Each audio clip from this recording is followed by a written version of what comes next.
Hi friends, welcome to all of you. Officers ಅಡ್ಡಾದಿಂದ ನಾನು ನಿಮ್ಮ ಭರತ್ ಸಿ ಎನ್ ಮಾತಾಡ್ತಾ ಇರುವಂತದ್ದು. ನಮ್ಮ ಅಡ್ಡಾದ ಎಲ್ಲಾ ಹುಲಿಗಳಿಗೆ ಹಾರ್ದಿಕ ಸ್ವಾಗತ. ಸೊ ಇವತ್ತು ನಾವು ಏಪ್ರಿಲ್ 13 ಮತ್ತು 14ರ ಒಂದು ಪ್ರಚಲಿತ ವಿದ್ಯಮಾನಗಳನ್ನ ಇಲ್ಲಿ ಗಮನಿಸ್ತಾ ಇರುವಂತದ್ದು. ಈ ಒಂದು ಪ್ರಚಲಿತ ವಿದ್ಯಮಾನದೊಳಗಡೆ ನಾವು ಯಾವ ಯಾವ ಅಂಶಗಳನ್ನ ನಾವಿಲ್ಲಿ ಚರ್ಚೆ ಮಾಡ್ತಾ ಇದ್ದೀವಿ ನೋಡ್ತಾ ಹೋಗುವಂಥದ್ದು. ಸೊ ಮೊದಲನೇದಾಗಿ ಭಾರತ ಮತ್ತು ಅಮೆರಿಕ 4ನೇ 2+2 ಒಂದು ಡೈಲಾಗ್ ಸಂವಾದ ನಡೀತಾ ಇದೆ. ಸೊ ಈ 2+2 ಡೈಲಾಗ್ ಅಂದ್ರೆ ಏನು, ಇದು ಯಾರ ಯಾರ ನಡುವೆ ನಡೀತದೆ, 2+2 ಅಂದ್ರೆ ಏನು, ಇಲ್ಲಿಯವರೆಗೆ ಭಾರತ ಯಾವ ಯಾವ ದೇಶಗಳ ಜೊತೆಗೆ 2+2 ಸಂವಾದವನ್ನ ನಡೆಸಿದೆ. ಯಾಕಂದ್ರೆ ಇತ್ತೀಚೆಗೆ 2+2 ಸಂವಾದ ಸಿಕ್ಕಾಪಟ್ಟೆ ನ್ಯೂಸ್ ಒಳಗಡೆ ಇದೆ. ಇನ್ನು ನೆಕ್ಸ್ಟ್ ಎರಡನೇದು ಭಾರತದ ಮೊದಲ ರಾಜ್ಯ ಶಕ್ತಿ ಮತ್ತು ಹವಾಮಾನ ಸೂಚ್ಯಂಕ ಅಂತ ಕರಿತೀವಿ. ಶಕ್ತಿ ಮತ್ತು ಹವಾಮಾನ ಸೂಚ್ಯಂಕ ಅಂತ ಕರಿತೀವಿ.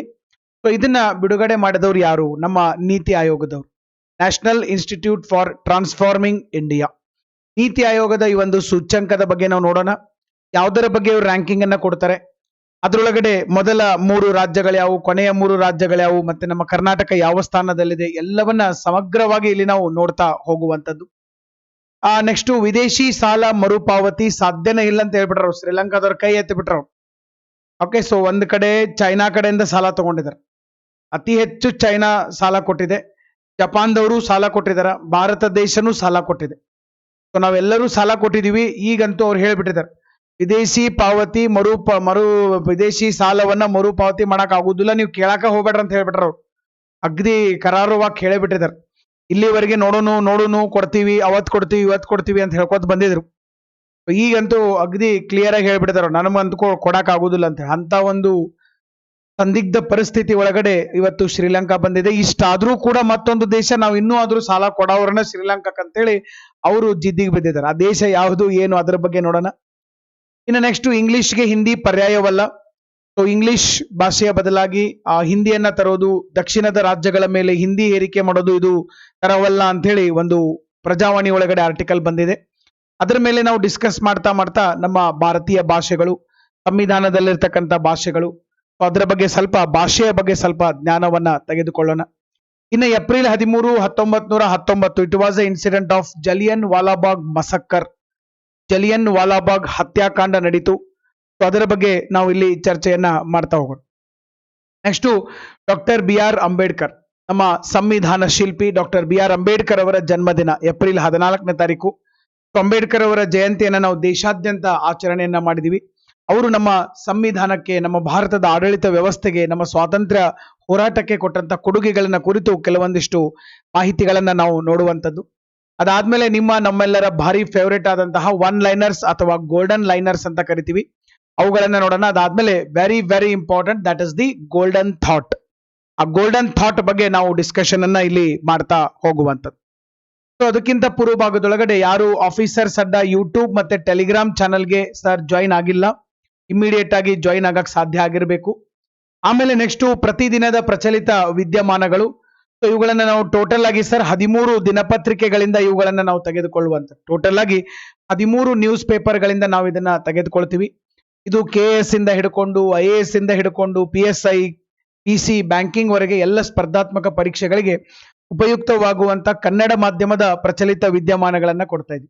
ಆಮೇಲೆ ಇನ್ನೂ ಒಂದು, ಇತ್ತೀಚಿನ ಕೆಲವು ದಿನಗಳಲ್ಲಿ ನಮ್ಮ ವಿದ್ಯಾರ್ಥಿಗಳು ಬಹಳ ಕರೆ ಮಾಡ್ತಾ ಇದ್ದಾರೆ, ಸಿಕ್ಕಾಪಟ್ಟೆ ಕರೆ ಮಾಡಿ ಕೇಳ್ತಾ ಇದ್ದಾರೆ, ಸರ್ ನಮ್ಗೆ ಇಂಗ್ಲಿಷ್ ಮೀಡಿಯಂ ಅಲ್ಲಿ ಯಾವಾಗ ಕೊಡ್ತೀರಿ ಕರೆಂಟ್ ಅಫೇರ್ಸ್ ಅಂತ ಹೇಳಿ. ಇಂಗ್ಲಿಷ್ ಮೀಡಿಯಂ ಕರೆಂಟ್ ಅಫೇರ್ಸ್ ಅನ್ನ ನಾವು ಬರೋ ಜೂನ್ ಇಂದ ಪ್ಲಾನ್ ಮಾಡ್ತಾ ಇರುವಂತದ್ದು. ಬರೋ ಒಂದು ಜೂನ್ ಇಂದ ನಾವು ಪ್ಲಾನ್ ಮಾಡ್ತಾ ಇದೀವಿ. ಅದನ್ನು ಕೂಡ ನಾವು ನಿಮ್ಮ ಮುಂದೆ ಪ್ರಸ್ತುತ ಪಡಿಸ್ತೀವಿ. ಆಮೇಲೆ ಅದರ ಜೊತೆಗೆ ಇತ್ತೀಚೆಗೆ ಬಹಳಷ್ಟು ಜನ ಕನ್ನಡ ಮಾಧ್ಯಮದಲ್ಲಿ ಇವತ್ತು UPSC ಬರಿಬೇಕಂತ ಹೇಳಿ ಪಣ ತೊಟ್ಟಿದ್ದಾರೆ.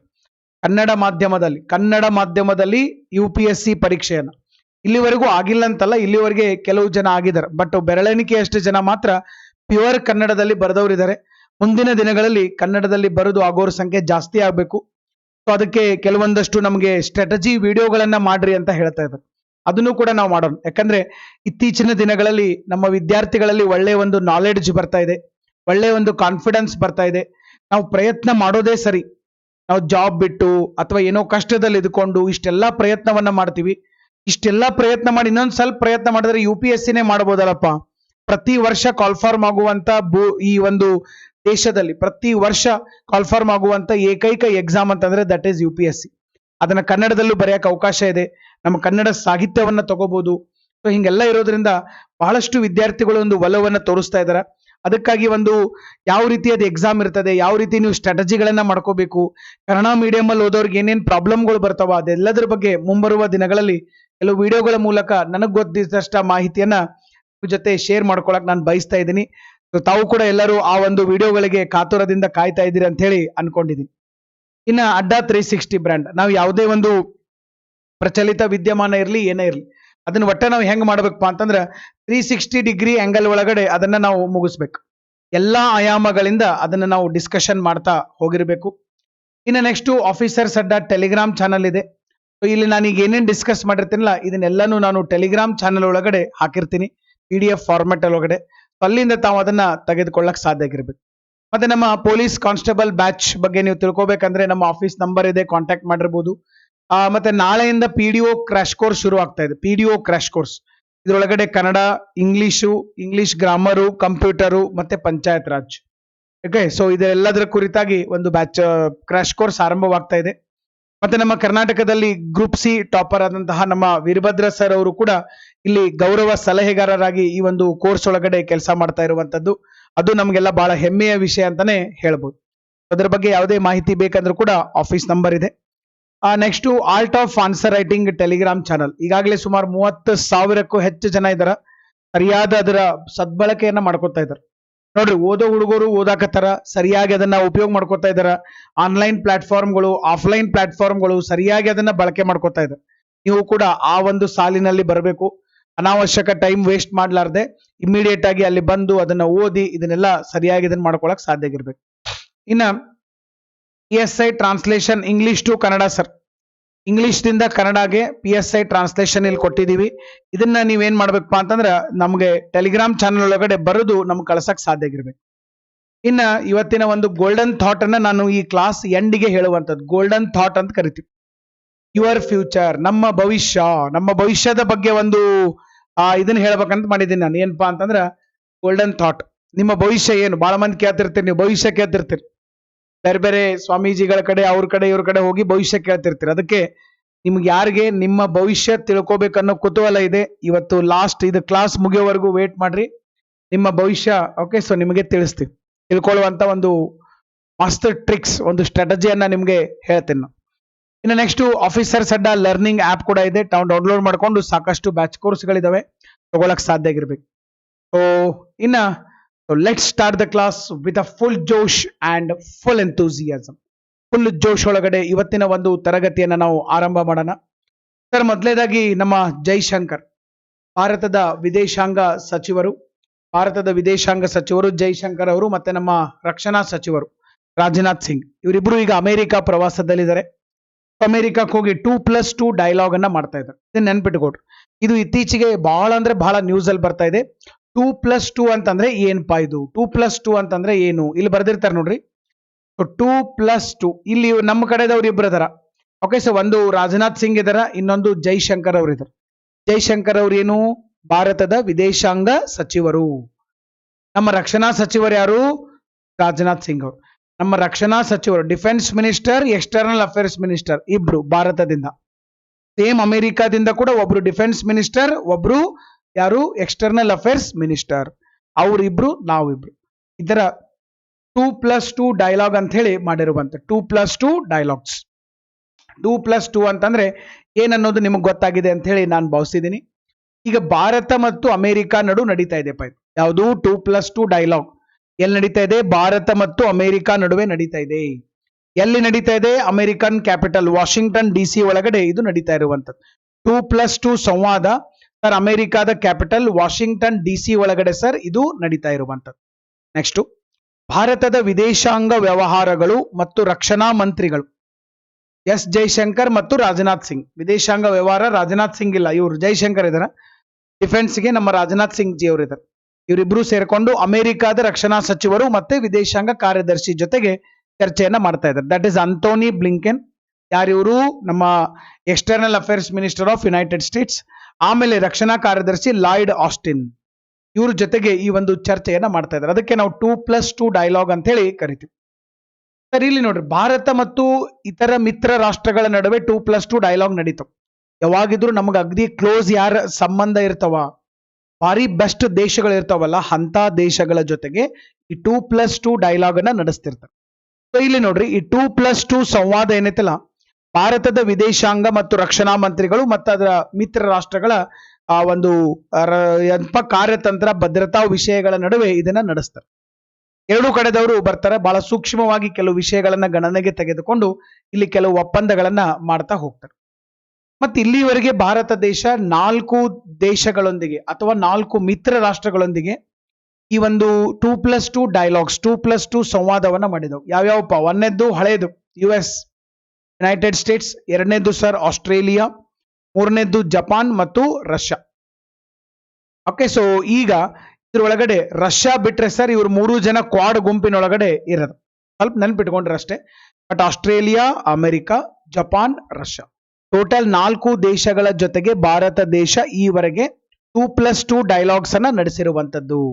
ಅದರಾಗ ಆಸ್ಟ್ರೇಲಿಯಾ ಜೊತೆ ಅಂತೂ ಸರ್ ಇತ್ತೀಚೆಗೆ ನಡೀತು. ಹೋದ ವರ್ಷನೇ ಆಸ್ಟ್ರೇಲಿಯಾದೊಳಗಡೆ 2021 ಸೆಪ್ಟೆಂಬರ್ ಒಳಗಡೆ ಇಲ್ಲಿ ಮಾರಿಸ್ ಪೇನ್ ಮತ್ತು ಪೀಟರ್ ಡಟ್ಟನ್ ನವದೆಹಲಿಗೆ ಅವರು ಬಂದಿದ್ರು. ಅವಾಗ 2+2 ಡೈಲಾಗ್ ಕೂಡ ನಡೆದಿತ್ತು. ಇತ್ತೀಚೆಗೆ ಆಸ್ಟ್ರೇಲಿಯಾದ ನಡೆದಿತ್ತು, ಈಗ ಮತ್ತೆ ಅಮೆರಿಕದ್ದು ನಡೀತಾ ಇರುವಂತದ್ದು. ಆಮೇಲೆ ರಷ್ಯಾದ ವಿದೇಶಾಂಗ ಸಚಿವರು ಸರ್ಗೈ ಲಾವ್ರೋ, ರಕ್ಷಣಾ ಸಚಿವರು ಸರ್ಗೈ ಶೈಗು ಅವರು ಕೂಡ ಭಾರತಕ್ಕೆ ಭೇಟಿ ನೀಡಿದಾಗ 2+2 ಡೈಲಾಗ್ಸ್ ಅನ್ನ ಭಾರತದಲ್ಲೇ ನಡೆಸಿದ್ರು. ಮತ್ತೆ ಭಾರತ ಜಪಾನ್ ನಡುವೆ ಜೈಶಂಕರ್ ಸಿಂಗು ಮತ್ತೆ ಜಪಾನ್ ಸಹವರ್ತಿಗಳು ಮೊಟೆಗಿ ತೋಶಿಮಿಟ್ಸು ಮತ್ತು ರಕ್ಷಣಾ ಸಚಿವ ಕೋನೋ ತಾರೋ ನಡುವೆ ಯಾವಾಗ ನಡೆದಿತ್ತು? 2019ರಲ್ಲಿ. ಅದಕ್ಕೆ ಹೇಳಿದೆ ನಾನು, this is a very very new type of diplomatic tool. ರಾಜತಾಂತ್ರಿಕತೆ ಒಳಗಡೆ ಇದೊಂದು ಹೊಸ ಉಪಕರಣವನ್ನಾಗಿ ಇತ್ತೀಚಿನ ದಿನಗಳಲ್ಲಿ ಬಳಸ್ತಾ ಇರುವಂತ 2+2 ಡೈಲಾಗ್. ನೋಡ್ರಿ, ನೆನ್ಪಿಟ್ಕೋರು, 2+2 ಡೈಲಾಗ್ ಅಂದ್ರೆ ವಿದೇಶಾಂಗ ಸಚಿವರು ರಕ್ಷಣಾ ಸಚಿವರು ಇರ್ತಾರ. ನಮ್ಮ ದೇಶದವ್ರು ಇಬ್ರು, ಅವ್ರ ದೇಶದವ್ರು ಇಬ್ರು. ಇಲ್ಲಿವರೆಗೆ ಭಾರತ 4 ದೇಶಗಳ ಜೊತೆಗೆ ಈ ರೀತಿಯಾದಂತಹ 2+2 ಡೈಲಾಗ್ ಅನ್ನ ಮಾಡಿರುವಂತ ಭಾರತದ ಅತ್ಯಂತ ಹಳೆಯ ಮತ್ತು ಪ್ರಮುಖ 2+2 ಮಾತುಕತೆಗಳ ಪಾಲುದಾರ. ಓಕೆ, ಭಾರತ ದೇಶ ಅಮೆರಿಕದ್ದು ಅತ್ಯಂತ ಹಳೆಯ ಪಾಲುದಾರ ಆಗಿರುವಂಥದ್ದು. ಟ್ರಂಪ್ ಅವಧಿಯಲ್ಲೇನೆ 2+2 ಡೈಲಾಗ್ ಆಗಿತ್ತು. ಅವಾಗ ಮೈಕ್ ಪಂಪೆಯೋ ಇದ್ರು sir. Mike Pompeo was the external affairs minister. ಆಮೇಲೆ ನಮ್ಮಲ್ಲಿ ಅವಾಗ ನಿರ್ಮಲಾ ಸೀತಾರಾಮನ್, ಸುಷ್ಮಾ ಸ್ವರಾಜ್ ಇವರೆಲ್ಲ ಇದ್ರು. ಅವಾಗ ಅವರು ಕೂಡ ಡೆಲ್ಲಿಗೆ ಬಂದಿದ್ರು, ಇವೆಲ್ಲ ನಡೆದಿದ್ದು. ಓಕೆ, ನೆನ್ಪಿಟ್ಕೋರಿ. ಒಟ್ಟ ನಿಮ್ಗ ಈ ಒಂದು ಕರೆಂಟ್ ಅಫೇರ್ಸ್ ಉದ್ದೇಶ ಏನಪ್ಪ, 2+2 ಅಂತಂದ್ರೆ ಏನು, ಅದು ಯಾರ ನಡು ನಡೆದಿತ್ತು, ಯಾರ ನಡು ನಡೀತೈತಿ, ಅವ್ರ ಕಡೆ ಯಾರಿಬ್ರು ಇರಬೇಕು, ಇವ್ರ ಕಡೆ ಯಾರಿಬ್ರು. ಇಲ್ಲಿವರೆಗೂ 4 ಸರಿ ನಾವು ಬೇರೆ ಬೇರೆ ದೇಶದ ಜೊತೆಗೆ ಅಂದ್ರೆ 4 ದೇಶಗಳ ಜೊತೆಗೆ ನಡೆಸಿರುವಂತ.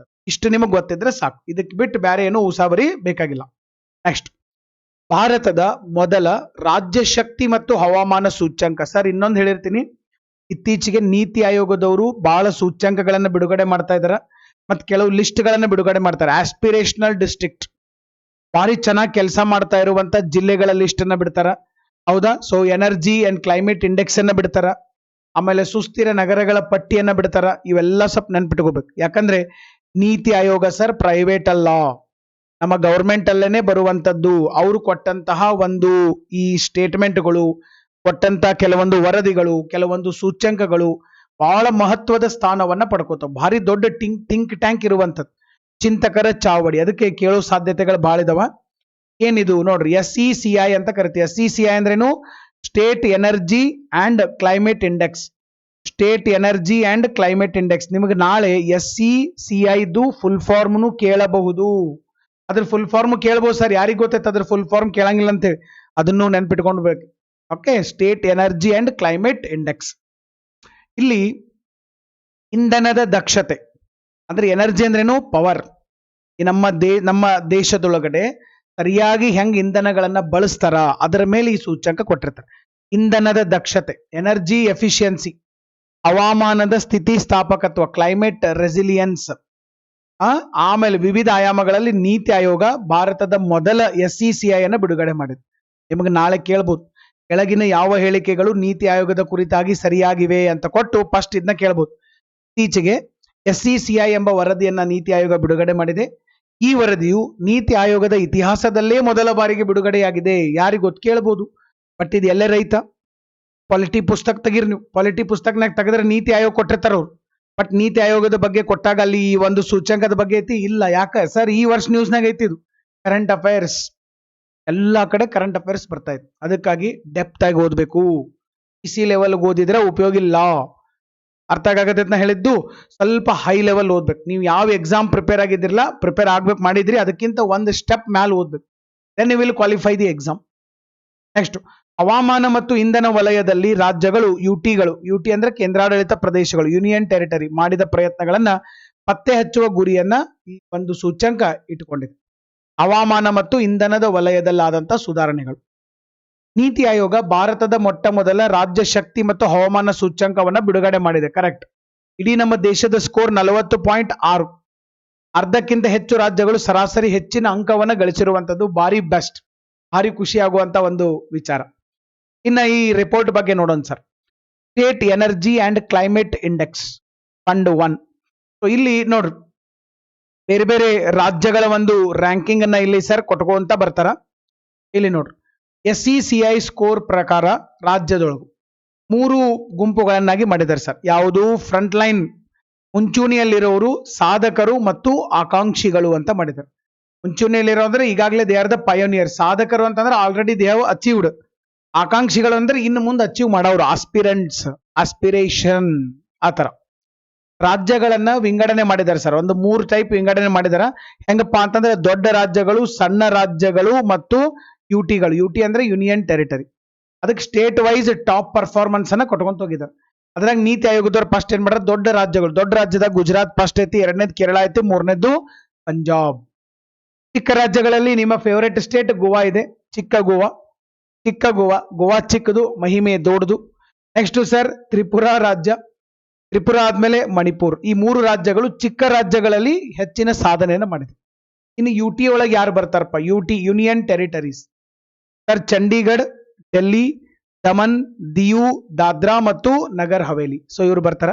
ಇನ್ನು ಬಾರಿ ಕಳಪೆ ಪ್ರದರ್ಶನ ಸರ್, ಅತೃಪ್ತಿದಾಯಕ ಪ್ರದರ್ಶನವನ್ನ ಕೊಟ್ಟಂತದ್ದು ಛತ್ತೀಸ್ಗಢ, ಮಧ್ಯಪ್ರದೇಶ್, ಜಾರ್ಖಂಡ್ ನಂತಹ ಭಾಗಗಳು ಇಲ್ಲಿ ಸರ್ ಸ್ಥಾನ ಪಡೆದಿರುವಂತದ್ದು. ನೆಕ್ಸ್ಟ್, ಭಾರತವು ಸಂಪನ್ಮೂಲ ಸಮೃದ್ಧ ಮತ್ತು ವೈವಿಧ್ಯಮಯವಾದಂತಹ ಒಂದು ದೇಶ. ಸೂಚ್ಯಂಕ ಯಾಕೆ ಬೇಕಪ್ಪ ಅಂತಂದ್ರೆ ನಮ್ಮಲ್ಲೆಲ್ಲ ಸಂಪನ್ಮೂಲ ಬಹಳ ಇದೆ, ಬಟ್ ಅದನ್ನು ಉಳಿಸ್ಕೊಂಡು ಹೋಗ್ಬೇಕು. ವೈವಿಧ್ಯತೆಯ ದೃಷ್ಟಿಯಿಂದ ನಾವು ಇಂಧನವನ್ನ ಸರಿಯಾಗಿ ಬಳಸಬೇಕು. ಆಮೇಲೆ ಸಾಧ್ಯ ಆದಷ್ಟು ಜನಸಂಖ್ಯೆ ಹೆಚ್ಚಾಗ್ತಾ ಇರೋದ್ರಿಂದ ಭೂಮಿ ಮೇಲೆ ಆಗ್ತಕ್ಕಂಥ ಪ್ರೆಷರ್ ಕಡಿಮೆ ಆಗಬೇಕು. ಇಂಥವೆಲ್ಲ ಬಹಳಷ್ಟು ಸುಸ್ಥಿರ ಬೆಳವಣಿಗೆ ಅವಶ್ಯಕತೆ ಭಾರತ ದೇಶದಲ್ಲಿ. ಅದಕ್ಕಾಗಿ ಸರ್ ಇದನ್ನ ಮಾಡಿದಂತ. ಪ್ರತಿಯೊಂದು ಕಡೆ ಭಿನ್ನ ಭಿನ್ನವಾದಂತಹ ಒಂದು ಭೌಗೋಳಿಕತೆ ಇರುವಂತದ್ದು. ನೆಕ್ಸ್ಟ್, ಇಲ್ಲಿ ರಿಪೋರ್ಟ್ ಕಾರ್ಡ್ ಇದೆ ಸರ್. ಇದು ಇಂಗ್ಲಿಷ್ ನ್ಯೂಸ್ ಪೇಪರ್ ಅಲ್ಲಿ ಬಂದಂತದ್ದು. ನಿಮಗೆ ಈಗಾಗಲೇ ಹೇಳಿದ್ದೀನಿ ನಾನು, English, Kannada, press information bureau, 108 ವೆಬ್ಸೈಟ್ಗಳು ಸರ್. ಎಲ್ಲಾ ಕಡೆಯಿಂದ ನಾವು ಮಾಹಿತಿಯನ್ನು ತಗೋತೀವಿ. ಡೈರೆಕ್ಟ್ ಆಗಿ ಮಿನಿಸ್ಟ್ರಿ ಆಫ್ ಎಕ್ಸ್ಟರ್ನಲ್ ಅಫೇರ್ಸ್ಗೆ ಹೋಗಿರ್ತೀವಿ. Direct of defence ministry, prime minister of India office, PMO, ಅಲ್ಲೆಲ್ಲ ಕಡೆಯಿಂದ ನಾವು ಇದನ್ನ ಸರಿಯಾದ ಒಂದು ಮಾಹಿತಿಯನ್ನು ತಗೊಂಡಿರ್ತೀವಿ. ಓಕೆ, ಅದಕ್ಕೆ ಇಲ್ಲಿ ನಿಮಗೆ ಪೇಪರ್ ಕಟಿಂಗ್ ಕೂಡ ಇದೆ. National average students, okay, so 40.6 scale 100. First ಇಲ್ಲಿ ಗುಜರಾತ್ ಇದೆ ಸರ್. ಇಲ್ಲಿ ನೋಡ್ರಿ, ನಿಮ್ಗೆ ಗೊತ್ತಾಗ್ತೈತಿ. ಹೈಲೈಟರ್ ತೋತೀನಿ. Gujarat, Kerala, Punjab. Next sir small state ಒಳಗಡೆ Goa, Tripura, Manipur. Next top performers ಒಳಗಡೆ ಸರ್ ಚಂಡೀಗಢ, ಡೆಲ್ಲಿ, ದಿಯು, ದಮನ್ ಅಂಡ್ ದಾದ್ರಾ ನಾಗರ್ ಹವೇಲಿ. ಈ ರಾಜ್ಯಗಳು ಇಲ್ಲಿ ನಮಗೆ ಬರುವಂತದ್ದು. ಫೋಟೋ ಹೊಡ್ಕೊಳ್ಳೋರು ಫೋಟೋ ಹೊಡ್ಕೋಬಹುದು. ನಾನು ಅದನ್ನ ಒಂದು ಸ್ವಲ್ಪ ಜೂಮ್ ಮಾಡಿದ್ದೀನಿ ಸರ್. ಓಕೆ, ಸೊ ಜೂಮ್ ಮಾಡಿದ್ದೀನಿ. ಸ್ವಲ್ಪ ಫೋಟೋ ಹೊಡ್ಕೋಬೇಕು. ಮತ್ತೆ ಆಮೇಲಂತೂ ನಾನು ನಿಮಗೆ PDF ಕೊಟ್ಟಿರ್ತೀನಿ. ಆಫೀಸರ್ಸ್ ಅಡ್ಡ ಟೆಲಿಗ್ರಾಮ್ ಚಾನಲ್ ಒಳಗಡೆ ಅದರದ್ದು PDF ಕೂಡ ಇರುವಂತದ್ದು. ಇನ್ನು ನೆಕ್ಸ್ಟ್ ಸರ್ ಶ್ರೀಲಂಕಾ. ಶ್ರೀಲಂಕಾದಂತೂ ಸರ್ ಕತೆ ಕೇಳಂಗಿಲ್ಲ. ಸಾಕಾಗಿ ಹೋಗ್ಬಿಟ್ರೆ ಶ್ರೀಲಂಕಾ ಸಂಬಂಧ.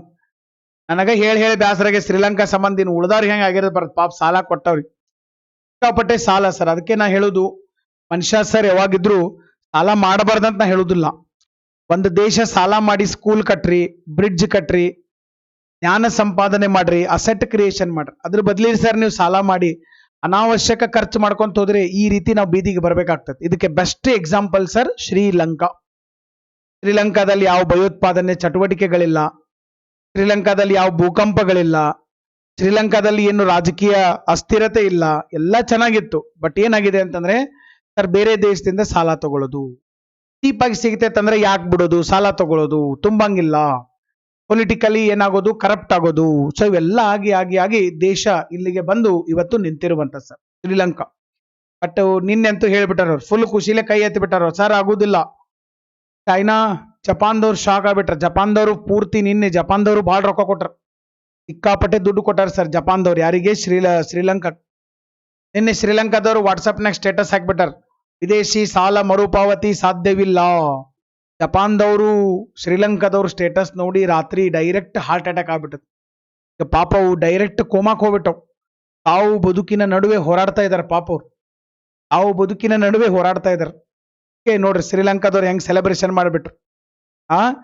ಹಿಂಗಾಗಿದೆ. ಈಗ ಅದಕ್ಕೆ ಅವ್ರು ಹೇಳ್ಬಿಟ್ಟಿದಾರೆ, ಯಾಕಂದ್ರೆ ನಮ್ದು ಟೋಟಲ್ 5,100 ಕೋಟಿ ಅಮೆರಿಕನ್ ಡಾಲರ್ನಷ್ಟು ವಿದೇಶಿ ಸಾಲ ಐತಂತವ್ರು. ವಿದೇಶಿ ಸಾಲ ಎಷ್ಟೈತಿ? 5,100 ಕೋಟಿ ಅಮೆರಿಕನ್ ಡಾಲರ್ ಇರುವಂತದ್ದು. ಇದನ್ನ ಹೊಳೆ ಕೊಡಕಂತೂ ಸಾಧ್ಯನೇ ಇಲ್ಲ ಅಂತ ಹೇಳ್ಬಿಟ್ಟಿದಾರೆ ಅವ್ರು. ನೀವು ಕೇಳಕ್ ಹೋಗ್ಬೇಡ್ರಿ, ಫೋನ್ ಹಚ್ಬೇಡ್ರಿ ನಮಗ್. ಓಕೆ, ಬೇಕಾದ್ರೆ ನಂಬರ್ ಡಿಲೀಟ್ ಮಾಡ್ಕೋರ್, ನಮ್ದು ಒಟ್ಟ ಬೇಡ ಬೇಡ. ಓಕೆ, ಸೊ ಇದಕ್ಕೆ ಇವತ್ತು ಫೈನಲ್ ಸ್ಟೇಟಸ್ ಇದೆ ಅಂತ ಹೇಳ್ಬಿಟ್ರು. ವಿದೇಶಗಳಿಂದ ಇಂಧನ ತರೋದು, ಆಹಾರ ಪದಾರ್ಥ ತರಕ್ಕೆ ನಮಗ್ ಆಗವಲ್ತು. ಅಲ್ಲಿ ಇದ್ದವ್ರಿಗೆ ಎಕ್ಸಾಮ್ ತಗೊಳಕ್ ಹಾಳಿಲ್ಲ, ತಿನ್ನಕ್ ದುಡ್ಡಿಲ್ಲ. ಓಕೆ, ಏನಾರ ಆಹಾರ ಪದಾರ್ಥ ತಿನ್ಬೇಕಂದ್ರೆ ಆಹಾರ ಪದಾರ್ಥನೂ ಇಲ್ಲ, ಅಕಸ್ಮಾತ್ ಇತ್ತಂದ್ರೆ ಅದನ್ನ ಕೊಂಡ್ಕೊಳಕ್ಕೂ ಆಗವಲ್ತು. ವಿದೇಶಿ ವಿನಿಮಯ ಪೂರ್ತಿ ಕುಸಿದು ಹೋಗ್ಬಿಟ್ಟೈತಿ. ಫಾರೆಕ್ಸ್ ರಿಸರ್ವ್ ಇಲ್ಲ, ಫಾರೆಕ್ಸ್ ರಿಸರ್ವ್. ಮತ್ತೆ ಹೆಂಗ ಮಾಡೋದು ಸರ್? ಇನ್ನ ಏನು ಮಾಡಕ ಬರುವುದಿಲ್ಲ. ಭಾರಿ ಸಂದಿಗ್ಧ ಪರಿಸ್ಥಿತಿ ಒಳಗಡೆ ಬಂದಿರುವಂತದ್ದು. ದೇಶದ ಆರ್ಥಿಕ ಸ್ಥಿತಿ ಮತ್ತು ಶೋಚನೀಯ ಸ್ಥಿತಿ ಬಹಳ ಕೊನೆಯ ಹಂತವನ್ನ ತಲುಪಿದೆ ಸರ್. ಆಲ್ಮೋಸ್ಟ್ ಅವರು ಇಲ್ಲಿವರೆಗೆ ಜನರಲ್ ವಾರ್ಡ್ದಾಗಿದ್ರು, ಆಮೇಲೆ ಈಗ ಅವ್ರನ್ನ ICUಗೆ ಶಿಫ್ಟ್ ಮಾಡಿದಾರೆ. ಶ್ರೀಲಂಕಾ ದೇಶ ಇಲ್ಲಿವರೆಗೆ ಜನರಲ್ ವಾರ್ಡ್ನಾಗಿತ್ತು. ಎಲ್ಲರೂ ಹೋಗೋಗಿ ಮಾತಾಡ್ಸ್ಕೊಂಡ್ ಬರ್ತಿದ್ರು. ಬ್ರೆಡ್, ಬಿಸ್ಕೆಟ್, ಹಣ್ಣು ಎಲ್ಲ ಹೋಗಿ ಕೊಡ್ತಿದ್ರು. ಅದರ ಮೇಲೆನೆ ಆ ಬ್ರೆಡ್, ಬಿಸ್ಕೆಟ್ ಜೀವನ, ಅದರ ಮೇಲೆನೆ ಅವ್ರ ಜೀವನ ನಡೆದಿತ್ತು. ಬಟ್ ಈಗ ಏನಾಗೈತಪ್ಪ ಅಂತಂದ್ರೆ ಬ್ರೆಡ್ ತಗೊಂಡ್ ಹೋದವ್ರನ್ನೂ ಒಳಗ್ ಬಿಡುದಿಲ್ಲ, ಬಿಸ್ಕೆಟ್ ತಗೊಂಡ್ ಹೋದವ್ರನ್ನೂ ಒಳಗ್ ಬಿಡುದಿಲ್ಲ, ಏನ್ ತಗೊಂಡ್ ಹೋದ್ರು ಒಳಗ್ ಬಿಡುದಿಲ್ಲ. ಯಾಕಂದ್ರೆ ಅವ್ರೀಗ ICUದಲ್ಲ, ಇಂಟೆನ್ಸಿವ್ ಕೇರ್ ಯೂನಿಟ್. ICU ಅಂದ್ರೆ ಏನಪ್ಪಾ ಅಂತಂದ್ರೆ ಸೆಲೆಬ್ರೇಷನ್ ಆಗೋಕ್ಕಿಂತ ಒಂದು ಸ್ಟೆಪ್ ಹಿಂದಿರುವಂತ ಒಂದು ಸ್ಟೆಪ್. ಹಿಂಗಾಗಿ ಶ್ರೀಲಂಕಾಗೆ ನಾವು ಕೂಡ ನಮ್ಮ ಕಡೆಯಿಂದ ವಿಶ್ ಯು ಹ್ಯಾಪಿ ಬರ್ತ್ಡೇ ಅಂತ ಹೇಳೋಣ. ಶ್ರೀಲಂಕಾದಿಂದ ಬೇರೆ ಬೇರೆ ದೇಶಗಳು ತಿಳ್ಕೊಳ್ಳುವಂತದ್ದು ಬಹಳ ಇದೆ ಸರ್. ಗವರ್ನರ್ ಶ್ರೀಲಂಕಾದ RBI ಐತಿ, ಶ್ರೀಲಂಕಾ ಕೇಂದ್ರೀಯ ಬ್ಯಾಂಕ್ ಗವರ್ನರ್ ಅನ್ನ ಹೇಳಿಬಿಟ್ಟಿದ್ದಾರೆ ಸರ್, ನಮ್ಮ ಸ್ಥಿತಿ ಬಹಳ ಕೆಟ್ಟ ಪರಿಸ್ಥಿತಿ ಐತಿ ಮತ್ತು ಬಹಳ ಶೋಚನೀಯ ಆಗಿದೆ. ಮತ್ತೆ ನಾವು ಅದನ್ನ ತಡೆಯುವ ಅತ್ಯಂತ ಕೊನೆಯ ಯತ್ನವಾಗಿ ನಿರ್ಧಾರ ತಗೊಂಡಿದ್ವಿ. ನಮ್ಮ ಸ್ಥಿತಿ ಪೂರ್ತಿ ಬೀದಿಗೆ ಬಂದೇವು. ನಾವು ಇನ್ನೂ ಬೀದಿಗೆ ಬರಬಾರ್ದಂತಂದ್ರೆ ನಾವು ಒಂದು ಡಿಸಿಷನ್ ತಗೊಂಡಿದೀವಿ. ಏನಪ್ಪಾ ಅಂತಂದ್ರೆ ನಿಮ್ಮ ಸಾಲ ಮರುಪಾವತಿ ಮಾಡಕ್ ಆಗುದಿಲ್ಲ. ಏನ್ ಮಾಡ್ಕೋತೀರಿ ಮಾಡ್ಕೋರ್, ಬೇಕಾದ್ರೆ ನಮ್ಮನ್ನ ಕರ್ಕೊಂಡು ಹೋಗ್ತಾನಂದ್ರೆ ಕರ್ಕೊಂಡು ಹೋದ್ರೆ ನಾವು ಬಂದ ಬಿಡ್ತೀವಿ. ಸಾಕಾಗೈತಿ ನಮಗೆ ಶ್ರೀಲಂಕಾ, ಕೊಲಂಬೋ ಸಾಕಾಗೈತಿ. ಅಲ್ಲೇ ಬರ್ತೀವಿ ನಾವು, ಇಂಡಿಯಾದಾಗರ ಬರ್ತೀವಿ, ಚೈನಾದಾಗರ ಬರ್ತೀವಿ, ಇಲ್ಲ ಅಂಕಲ್ ಬೈಡನ್ ಅಂಕಲ್ ಅಂತೆಲ್ಲಾರ ಹೋಗ್ತೀವಿ. ಒಟ್ ನಾವ್ ಇಲ್ಲಿ ಇರುವುದಿಲ್ಲ ಅಂತೇಳಿ ನಂದಲಾಲ್ ವೀರಸಿಂಘೆ ಅವರು ತಿಳಿಸಿದ್ದಾರೆ. ನಂದಲಾಲ್ ವೀರಸಿಂಘೆ ಅವರು ತಿಳಿಸಿದ್ದಾರೆ. ಚೆನ್ನಾಗಿತ್ತು ಸರ್ ದೇಶ. ಬಟ್ ನೋಡ್ರಿ, ಅದಕ್ಕೆ ಯಾಕೆ ಹೇಳೋದಪ್ಪ ಅಂತಂದ್ರೆ you have to give countries in the responsible hands.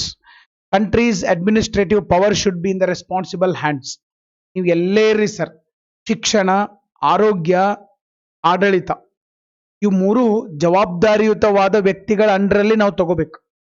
ಆ ಶಿಕ್ಷಣ ಕೊಡೋರು, ಹೆಲ್ತ್ ನಮ್ದು ನೋಡೋರು, ಆಡಳಿತ ನೋಡೋರು, ಇವ್ರಿಗೆ ಸರ್ ಸರಿಯಾದ ಶಿಕ್ಷಣ ಇಲ್ಲ, ಇವ್ರಿಗೆ ನಾಲೆಡ್ಜ್ ಇಲ್ಲ, ಇವ್ರಿಗೆ ಹೊಸದ್ ಏನೂ ಗೊತ್ತಿಲ್ಲ. ಅಂತವ್ರ ಕೈಯಾಗ ನಾವು ಹೋಗ್ತೀವಪ್ಪ ಅಂತಂದ್ರೆ ಅವರು ಶ್ರೀಲಂಕಾ 2.0 ಆಗೋದು ಪಕ್ಕ. ನೆಕ್ಸ್ಟ್, ಶ್ರೀಲಂಕಾದಲ್ಲಿ ಹಲವು ಮೂಲ ಸೌಕರ್ಯ ಅಭಿವೃದ್ಧಿ ಯೋಜನೆಗಳನ್ನು ಅನುಷ್ಠಾನಕ್ಕೆ ತರಕ್ಕೆ 2005ರಿಂದ ಚೀನಾ ಸಾಲ ಕೊಡ್ತಾ ಇದೆ. ಇವತ್ತು ದೇಶದ ಒಟ್ಟು ಸಾಲಿನೊಳಗಡೆ 10% ಚೈನಾನೇ ಸಾಲವನ್ನ ಕೊಟ್ಟಿದ್ದಾರೆ. ಮತ್ತೆ ಅದು ಮರುಪಾವತಿ ಮಾಡಕ್ ಸಾಧ್ಯ ಇಲ್ಲ ಅಂತ ಹೇಳಕತ್ತಾರ ಅವ್ರು, ಯಾರು ಶ್ರೀಲಂಕಾದವ್ರು. ಸರ್ ನಮಗ್ ದುಡ್ಡು ಕೊಡಕ್ ಆಗುದಿಲ್ಲ, ಮರ್ತ್ ಬಿಡ್ರಿ ಹೇಳಕತ್ತಾರ. ಮತ್ತೆ ಚೈನಾದವ್ರು ಹೇಳ್ತಾರ ಆದ್ರೂ ನಾವು ನಿಮಗ್ ನೆರವು ನೀಡ್ತೀವಂತ. ಇವ್ರದ್ದು ಎಂತದಿದ್ದಿತ್ತು ನೋಡ್ರಿ. ಸಾಧ್ಯವಿಲ್ಲ ನಿಮಗೆ, ಆದ್ರೂ ನಾವು ನಿಮಗೆ ನೆರವು ನೀಡ್ತೀನಿ. ಏನ್ ಆ ನಮನಿ ಇವ್ರಿಬ್ಬರ ನಡುವ ಸಿಕ್ಕಾಪಟ್ಟೆ ಫ್ರೆಂಡ್ಶಿಪ್ ಐತು. ಓಕೆ, ಸೊ ಏನ್ ನಮಗೂ ಗೊತ್ತಾಗೋತ್, 4 ಗೋಡೆ ನಡುವೆ ಏನ್ ಮಾಡಕತ್ತಾರ ನಮಗೂ ಗೊತ್ತಾಗೋತು. ಇರ್ಲಿ, ನಡೀಲಿ. ಚೀನಾ ನಂತರ ಶ್ರೀಲಂಕಾಗೆ ಹೆಚ್ಚು ಸಾಲ ನೀಡಿದ ದೇಶಗಳಲ್ಲಿ ಜಪಾನ್ ಮತ್ತು ಭಾರತ ದೇಶಗಳು ಕೂಡ ಇರುವುದು. ನೀವು ಕೆಲವು ಮಂದಿ ಕೇಳಬಹುದು, ನಿಮ್ಮಲ್ಲಿ ಕೆಲವು ಮಂದಿ ಸಿಟ್ಟು ಬರ್ತೈತೆ, ಏನ್ ಸರ್ ಇದು ನಮ್ಮ ದೇಶದವ್ರು ಅವ್ರಿಗೆ ಯಾಕೆ ಸಾಲ ಕೊಡ್ತಾರ, ನಮಗ ಇಲ್ಲಿ ನಮಗ ದುಡ್ಡಿಲ್ಲ, ಅವ್ರಿಗೆ ಯಾಕೆ ಸಾಲ ಕೊಡ್ತಾರೆ? ಯಾಕಂತ ನಾನು ವಿಡಿಯೋದಲ್ಲಿ ಬಹಳ ಸರಿ ಹೇಳಿದ್ದೀನಿ, ಅದು ನೆರೆಹೊರೆಯ ರಾಷ್ಟ್ರ. ನಾವು ಸ್ವಲ್ಪ ನಮ್ಮ ಮಂದಿಗೆ ದುಡ್ಡು ಕಡಿಮೆ ಆದ್ರೂ ಶ್ರೀಲಂಕಾಗೆ ಹಾಕ್ಬೇಕು ನಾವು. ಯಾಕಪ್ಪ ಅಂತಂದ್ರ ಶ್ರೀಲಂಕಾ ನೀವು ಹಿಡ್ಕೊಳ್ಳಿಲ್ಲ ಅಂದ್ರೆ ಚೈನಾದವ್ರು ಬರ್ತಾರಲ್ಲಿ.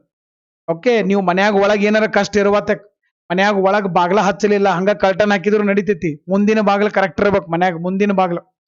ಮುಂದಿನ ಬಾಗ್ಲ ಹಿಂದಿನ ಬಾಗ್ಲ ಕರೆಕ್ಟ್ ಭದ್ರ ಇದ್ದು ಅಂತಂದ್ರೆ ಮೊದಲು ಯಾರು ಒಳಗ್ ಬರುದಿಲ್ಲ, ಮನಿ ಉಳಿತೈತೆ. ಆಮೇಲೆ ನೀವು ಮನ್ಯಾಗ ಕರ್ಟನ್ ಹಾಕ್ರಿ, ಬೇಕಾದ್ರೆ POP ಮಾಡಿಸ್ರಿ, ಬೇಕಾದ್ರೆ ಏನ್ ಬೇಕಾದ್ ಮಾಡ್ರಿ.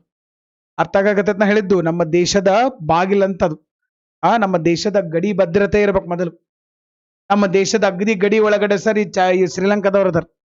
ತಮಿಳ್ನಾಡು ಕೋಸ್ಟ್, ತಮಿಳ್ನಾಡು ಕರಾವಳಿಯಿಂದ ಬರೀ 22 ಕಿಲೋಮೀಟರ್ ಶ್ರೀಲಂಕಾ. ಅಲ್ಲಿ ಚೈನಾದವರೆಲ್ಲ ಬಂದು ಕುಂತಾರಂದ್ರೆ ಆಮೇಲೆ ಏನ್ ಮಾಡೋರು ನೀವು? ಅದಕ್ಕಾಗಿ ಭಾರತ ದೇಶ ಕೂಡ ಅವರಿಗೆ ಸಾಲ ಕೊಟ್ಟರು. ಆಮೇಲೆ ಇನ್ನೊಂದು ಸರ್ KS 9th ಬ್ಯಾಚ್ ಇದೆ. KS 9th ಬ್ಯಾಚು ಇದೇ ತಿಂಗಳು ಏಪ್ರಿಲ್ 26ನೇ ತಾರೀಕು ಆರಂಭವಾಗ್ತಾ ಇದೆ. ಈ ಬ್ಯಾಚ್ ಕೋರ್ಸ್ ಅಲ್ಲಿ ಕೆಲವೊಂದಿಷ್ಟು ರೆಕಾರ್ಡೆಡ್ ಕ್ಲಾಸ್, ಕೆಲವೊಂದಿಷ್ಟು ಲೈವ್ ಕ್ಲಾಸ್ಗಳಿರ್ತವೆ. ಆಮೇಲೆ ನಿಮ್ಗೆ ಒಂದು ನಂಬರ್ ಕೊಟ್ಟಿರ್ತೀವಿ ನಾವು. ಆ ನಂಬರ್ಗೆ ನೀವು 24/7 ಯಾವಾಗ ಬೇಕಾದಾಗ್ಲೂ ನೀವು ಮೆಸೇಜ್ ಮಾಡ್ಬೋದು. ಸರ್ ನನಗೆ ಡೌಟ್ ಬಂದಿದೆ ಹಿಸ್ಟ್ರಿ ಮೇಲೆ, ಪಾಲಿಟಿ ಮೇಲೆ, ಜಿಯೋಗ್ರಫಿ ಮೇಲೆ, ಬೇಕಾದಂಗೆ ಡೌಟ್ ಬರಲಿ. ಆ ಡೌಟ್ ಬಂದ ತಕ್ಷಣ ನೀವು ಆ ನಂಬರ್ಗೆ ಮೆಸೇಜ್ ಹಾಕಿದ್ರೆ ನಾವು ನಿಮಗೆ 24 hours ಒಳಗಡೆನೆ ಓಕೆ ಸೊ ನಿಮ್ಮ ಎಲ್ಲಾ ಪ್ರಶ್ನೆಗಳಿಗೆ ಆನ್ಸರ್ ಮಾಡ್ತೀವಿ. ಇದರ ಜೊತೆಗೆ ಬಹಳ ಜನ ಕೇಳಿದಂತ ಪ್ರಶ್ನೆಗಳು, ಬಹಳ ಜನರಿಗೆ ಹೇಳಿದ್ರು ತಿಳಿಲಾರದೆ ಇರುವಂತ ಕಾನ್ಸೆಪ್ಟ್ಗಳನ್ನ ಪ್ರತಿ ಶನಿವಾರ ದಿವಸ ನಾನು ಬಂದು ನಿಮ್ಮ ಜೊತೆಗೆ ಡಿಸ್ಕಸ್ ಮಾಡ್ತೇನೆ. ಅದು ಲೈವ್ ಕ್ಲಾಸ್ ಅನ್ನ ಇರ್ತದೆ. ನಿಮ್ಮ ಜೊತೆನೆ ಬಂದು ನಿಮ್ಮ ಜೊತೆ ಡಿಸ್ಕಸ್ ಮಾಡಿ ಯಾಕೆ ಏನಾಗ್ತಾ ಇದೆ ಎಲ್ಲವನ್ನ ನಾವು ಇದ್ರೊಳಗಡೆ ಕೂಲಂಕುಷವಾಗಿ ಪರಿಶೀಲನೆ ಮಾಡುವಂಥದ್ದು. So KS PSI 9th batch April 26ರಿಂದ ಇದು ಆರಂಭ ಆಗ್ತಾ ಇರುವಂತದ್ದು. ಪರ್ಸನಲ್ ಗೈಡೆನ್ಸ್ ಕೂಡ ಇರ್ತದೆ. ನಿಮ್ ಜೊತೆ ಗೂಗಲ್ ಮೀಟ್ ಇವನ್ನೆಲ್ಲ ಮಾಡ್ತಾ ಇದೀವಿ. ಕಂಪ್ಲೀಟ್ ಹೊಸ ಸಿಲೆಬಸ್ ಅನ್ನ ಕವರ್ ಮಾಡೋದು. ಫಸ್ಟ್ ಅಂತೂ ನೀವು ಜಾಯಿನ್ ಆದ್ಮೇಲೆ ಒಂದು 10 ರಿಂದ 15 ತಾಸು ಬರೀ ನಮಗೆ ಸ್ಟ್ರಾಟಜಿ ಕ್ಲಾಸ್ಗಳು ಇರ್ತವೆ. ಸ್ಟ್ರಾಟಜಿ ಕ್ಲಾಸ್ ಮುಗಿಸ್ಕೊಂಡು ನಾವು ಅಲ್ಲಿಗೆ ಹೋಗ್ಬೇಕು. ಯಾಕಂದ್ರೆ you need to know the strategy.